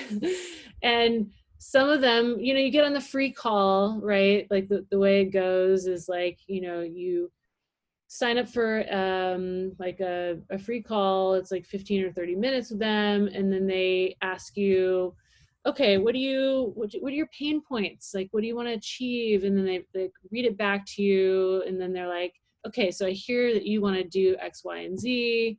Okay, blah, blah, blah. Well, I can help you with that, right? And I've been in some of those conversations where people are so like pushy, right, to sell their thing, or like when you say, oh, I got to think about it. I mean, and that's kind of the joke in selling, like when they got to talk to their spouse, you know it's off. When they got to like go check in with their bank account, you're done, because it's like they don't really want what you're selling, or at least the way that you've presented it to them. So just like I've just learned, like, hey, if they don't want what I'm offering, that's cool. Like, you just got to keep finding the right fits. Like, don't keep trying and like keep going after them, because it's desperate. And I think a lot of people can be seen that way in the some of the sales tactics. Like I told someone, yeah, I'm gonna pay for this, but not right this second, because someone's at my door right now. And they're like, but I need to get your credit card info, and like we got to finish this right now. What's stopping you from finishing this right now? And it's like, dude, like I got someone at my front door, like this call is going over. And I called him out on it. I was like, hey, like this does not feel good to me. Like you don't trust me that I'm gonna like spend the money. Like I said, I was gonna pay for it. So and I ended up paying for it because I had said I was going to, but I checked him and he was like, thank you so much for telling me that my tactic doesn't work, because like he's so used to people flaking out, and like, but then there's a lot of really real authentic people out there like this community here, and you don't want to hear that. You're like, no, I'm going to do what I say I'm going to do. Like, you don't have to like pressure me into it. So anyway, I wanted to actually build on that, because yeah. everything that everyone has said about being more personal is very true. I mean,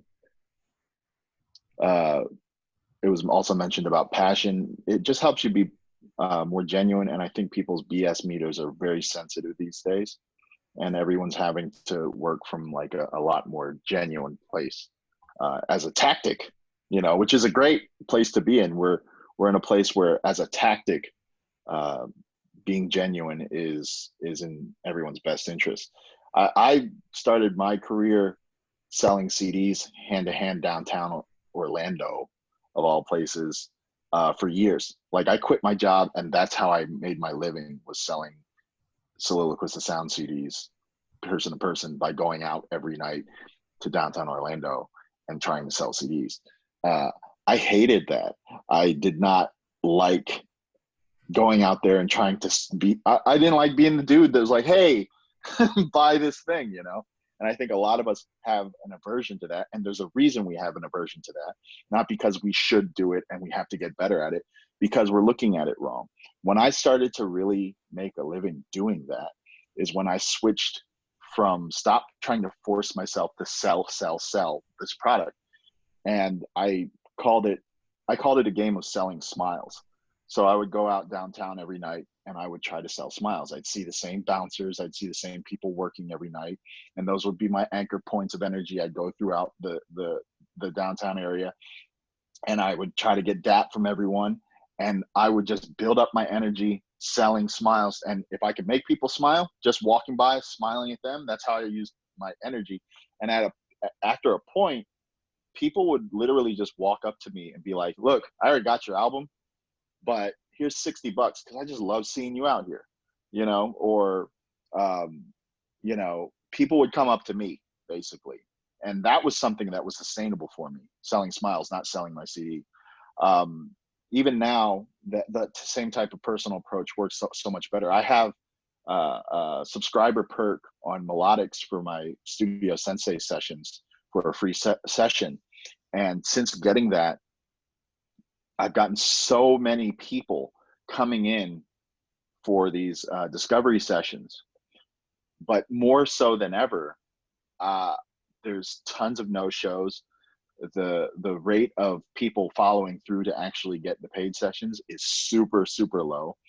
And I've been like, you know what? I'm going to scale this back, because me just going to person and talking and having genuine relationships build and like just creating more friends has my ratio was so much higher of and I wasn't even trying to sell them, you know, like I was just doing that thing of creating genuine relationships, and that's it. I mean, that's why I'm super grateful for something like this, because we're discussing that very notion and how, and I just wanted to share in two ways, both in the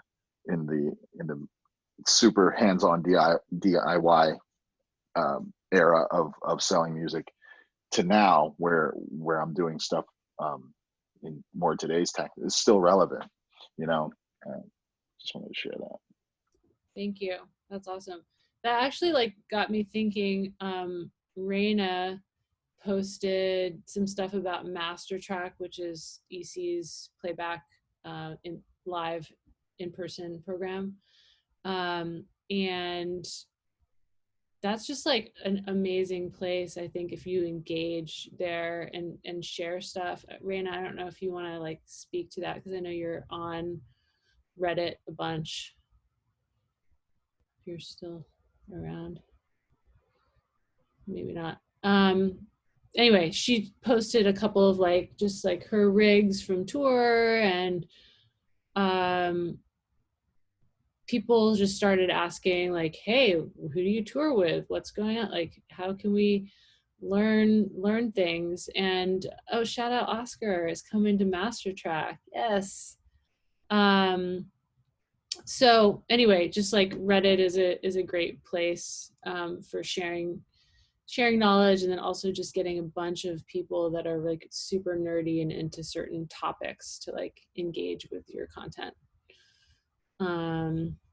Cool.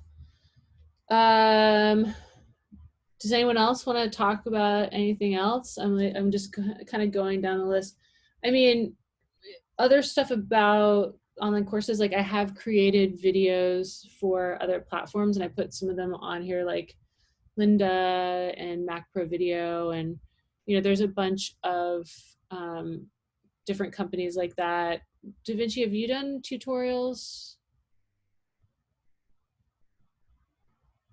I think you're muted.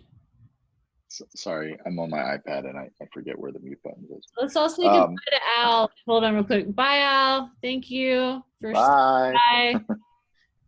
Appreciate all of your wise words. Take care, Ollie. Feel free to hit me up if you need anything. I just tossed my email in the chat.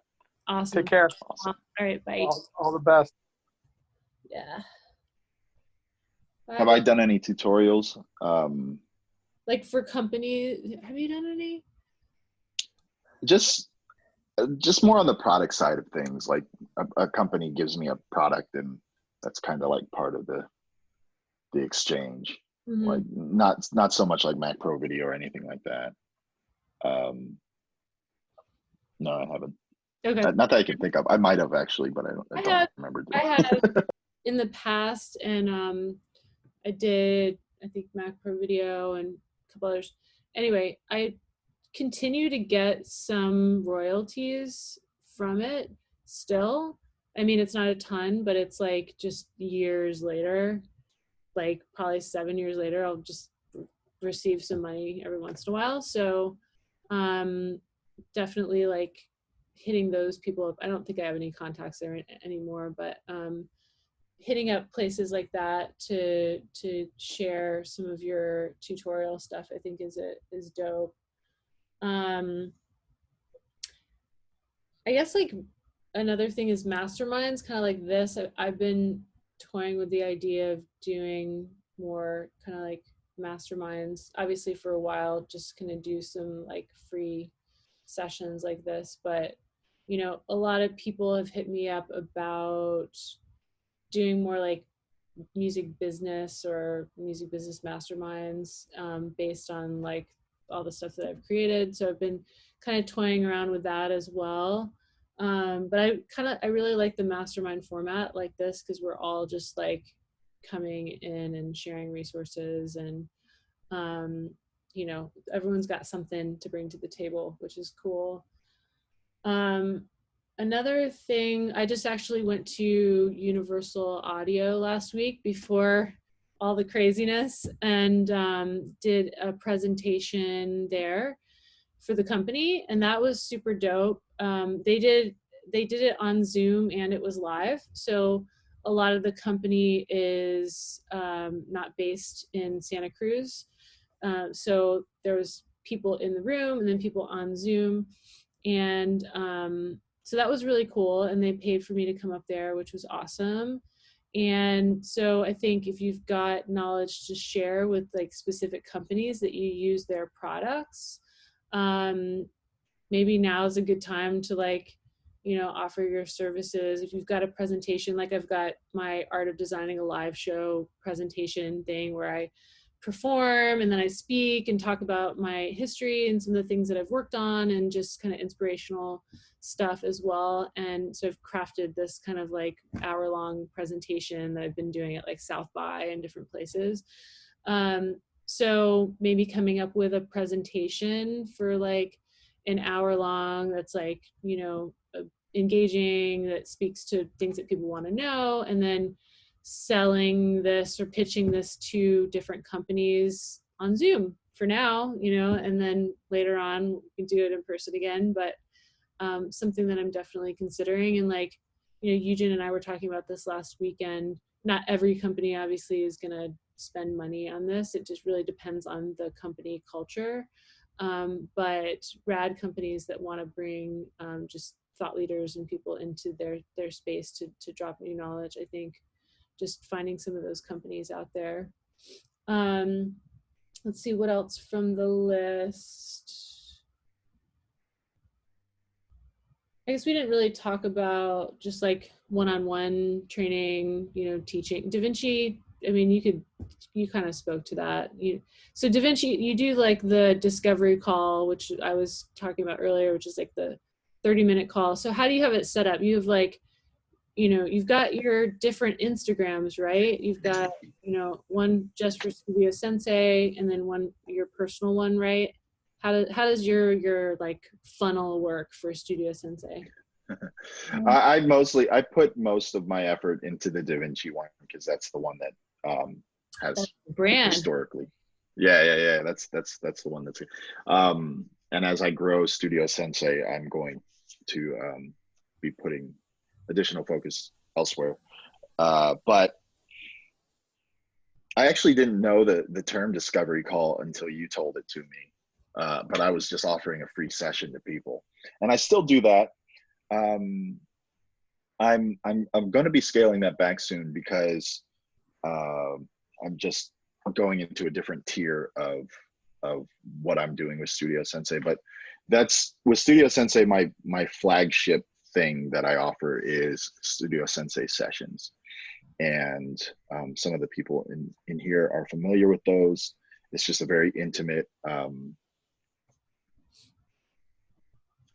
very wholesome, like it addresses everything of your creative wellness and any technical things that you're trying to do as well, and how all of your life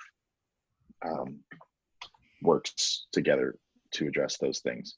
I teach what I call the sustainable practice method, which is my way of organizing creative wellness ideas and intuitive literacy training into a format.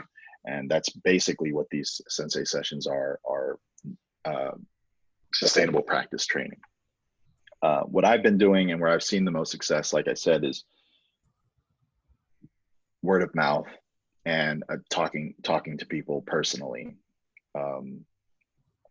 Like I said, Melodics is currently offering a session from me via their subscriber perks, but it doesn't do as well as just personally discussing with people.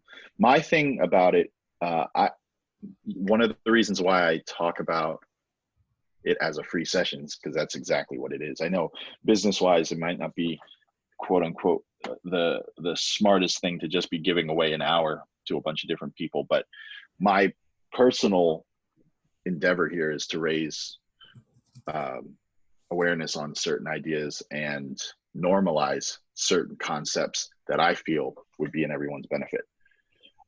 So that's one of the reasons I offer the free session. And as a byproduct, I get other people that are interested in doing more, which means interested in having those types of sessions every week. I offer them, it's an hour. I do one with a person a week. And yeah, if you have any questions about that, that's pretty much been like my main business outside of, touring and all the other things going on. But that's like my main focus over the last couple of years. Yeah, so I think, that's like a really great model. It's more of like a high touch, like, one-on-one type model. And then there's obviously the group model. I mean, there's different types of models, but, obviously the simplest one is just selling, your one-on-one coaching on Zoom. And Da Vinci and I have like worked quite a bit on our rigs. It's kind of crazy. I'm actually gonna do a webinar, just like a free webinar next week or the week after, on just like performing online with your rig. But I remember I was like trying to get the right like angle for like my overhead, camera, and he was like, try this arm, and I bought one arm from Amazon and like wasn't long enough. I got another one, and I got the boom mic, which I'm not using right now because just got a new. Yeah, we put some work into that rig. Yeah. So it's fun stuff when you get like all the technology working well. And like, I had Zoom working on another computer, like a secondary computer for a time, which is kind of a lot of work. But if you're streaming Ableton or streaming software on one computer and running Zoom, it can be like really intensive on your computer. Depending, I mean, you don't have as many issues as like I had, right? With your setup, you're fine. Yeah, I'm pretty fine. But we got yours working mostly. Yeah. Right? I think it's just when I run like my full like live set, it's well, yeah.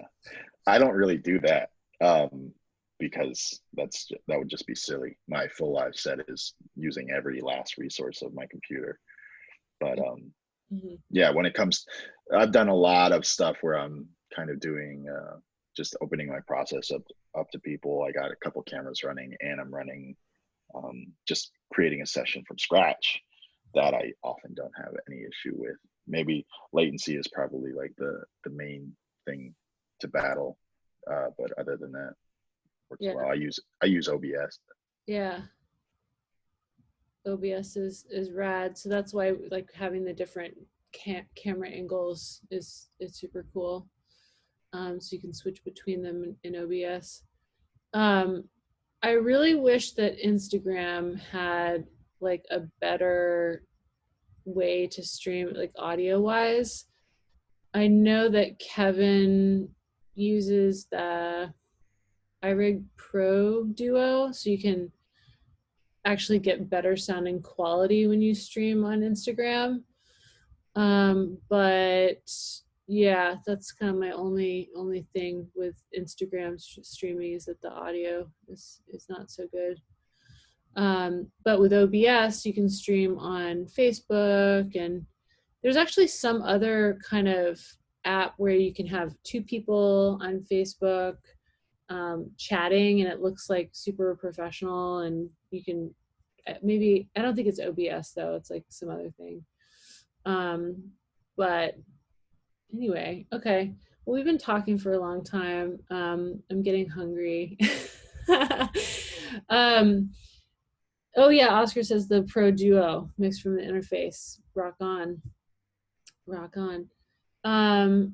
Tips for teaching effectively online. Oh yeah, we can talk about that soon. I mean, Ginny, or I don't know, I guess now you're teaching online, right? Ginny teaches at USC, and now she's going to be teaching online. So yeah, if I could talk to you at some point soon, or if you have any documents or videos on that, I would so appreciate it. I'm writing it now, and we start next week. I have to completely change the format from playing to however they're going to do it. Actually, so in the document, the Google Doc, there's a tips for teaching online. Oh, great. That my friend Dan Freeman wrote. Okay. So it's in there. Yeah. Cool. Thank you. But yeah, I think what platform are you going to be using? Like USC's Zoom. own? Blackboard and Zoom. Okay. Yeah. What is Blackboard? It's like an academic lesson by lesson platform where you can upload links, documents, videos, etc. It's really good. Very helpful. Nice. Cool. Well, I really appreciate you guys tuning in. I'm probably going to do a lot more of these, so just follow on the IG. Thanks again to Ryan. Ryan, do you want to like say any parting words or anything about your resources or how people can find you and stay in touch and all that? Yeah, I mean, I think one of the biggest takeaways for me is the community aspect, that everybody, you know, if your passion, community, support your community, support the other people, even if you don't have much, you know, even if you don't think you have a lot to give. A lot of times, you know, as much as you're in need, you always have something to give. As far as like, I've always tried to go with the philosophy of like the obstacle is the way, like the thing that I'm avoiding, or, you know, with this tour life, when we write an article, is like the one that's the hardest to release or the most difficult to write about mental health or about anything that I'm the most scared to like put out there is usually the most successful. You know, just like your art and your music, sometimes the stuff that seems easy and just straight up may disappoint you in its response, you know, and the stuff that makes you nervous, you know, you put a lot in, it means a lot to you, you know, be brave enough to like give people a chance to like put it out, let your voice be heard. Really, I think a lot of this of like in this time is let your voice be heard, because you'll be amazed at how many people turn around and respond to that and relate to you. So be relatable, you know, and being relatable is about basically being vulnerable and, you know, your passion, you know, just they're talking about just like follow your passion. It sounds a very, very simple thing, but we can tend to overcomplicate, you know, what it is. So I've just followed every bit of what I think my passion is and try to put it out there and use it to help people. So, you know, with this tour life, .com, like we started it, wasn't sure if anybody was going to have any interest in it, made our own little rules about it and stuff. And it's helped me more than anything, you know, and it helped, you know, if it helps anybody. And that's led to this survey for the music industry, artists and crew, which, you know, Can we get that link? Sorry, can we get that link in the document? Can you drop that in there? Oh yeah, I'll put that link in there. Yeah, for touring, anybody who tours or anything, you're doing the largest survey of the industry on mental health and wellness, and basically getting a ton of support from every organization out there. Worked with a clinical psychologist who tours and works with bands, and a UCLA statistician, and basically going to, you know, build programs to a better touring industry. The thing is that just writing my little blog led to all that, led to people seeking me out, something that no one paid me to do, something that I just had no idea anyone would ever pay attention to. But someone told me that people have an interest in everything. You know, you love lemons, you make a page about lemons, you'll find people who love lemons. You know, that's about what the groups are and stuff like that. And you do everything about lemons. So, you know, be specific, be an expert, be, you know, on small things and little things. Don't try to do 10 million things, you know, be good at one, you know, be good at the few things that matter. But yeah, I'll put that link in there. And I really encourage people personally to keep up communities like this and discussions like this, because you're very surprised what people can say and tell you. You know, I think it's great. Yeah, and you're doing two other things on Monday and Tuesday, right? Yeah, there's a basically a Zoom event like this with Dr. Chaim Newman, who's a clinical psychologist, and Backline Cares. We're basically going to do a crew one for touring crew and a separate artist one. That's one is Monday and Tuesday, and I'll put a link. I actually forget the time. Everything has been going a million miles a minute. The irony that I said to Laura was that I'm busier now than I was before. Not necessarily entirely a financial aspect, but in just a supporting aspect. The one on it's 6 p.m. Eastern, 3 p.m. Pacific. It's an online support group for the music industry, with followed in the end by like a community meditation led by Dr. Chaim Newman is a clinical psychologist, and that is his specialty. And we're just going to basically make a safe space for people to discuss exactly, what you guys are discussing, concerns, and just kind of like try to make sure that we come out of this lessons learned and a bit stronger, and ideas and innovation are like paramount right now. Mm-hmm. You can't replace ideas and innovation. Everybody's got their perspective, so get your perspective out there. Absolutely. Yeah. And we're going to rebuild, and we're going to come out stronger on the other side. And I just think that energetically, this is just a time of clearing and a time of incubating. And, we're all going to learn so much from this, and just, it's important to just keep that positivity. And also just touching on the meditation thing, I'm planning on offering some just like group meditation stuff on Zoom as well. But I think it's really important for us to like keep ourselves grounded, and like, especially with all the shit that's going on in the news, like it's just easy to just sit there and like be overwhelmed. And I just have found like turning that stuff off and like doing a meditation before I go to bed, just helps me so much more. Or like when I wake up in the morning.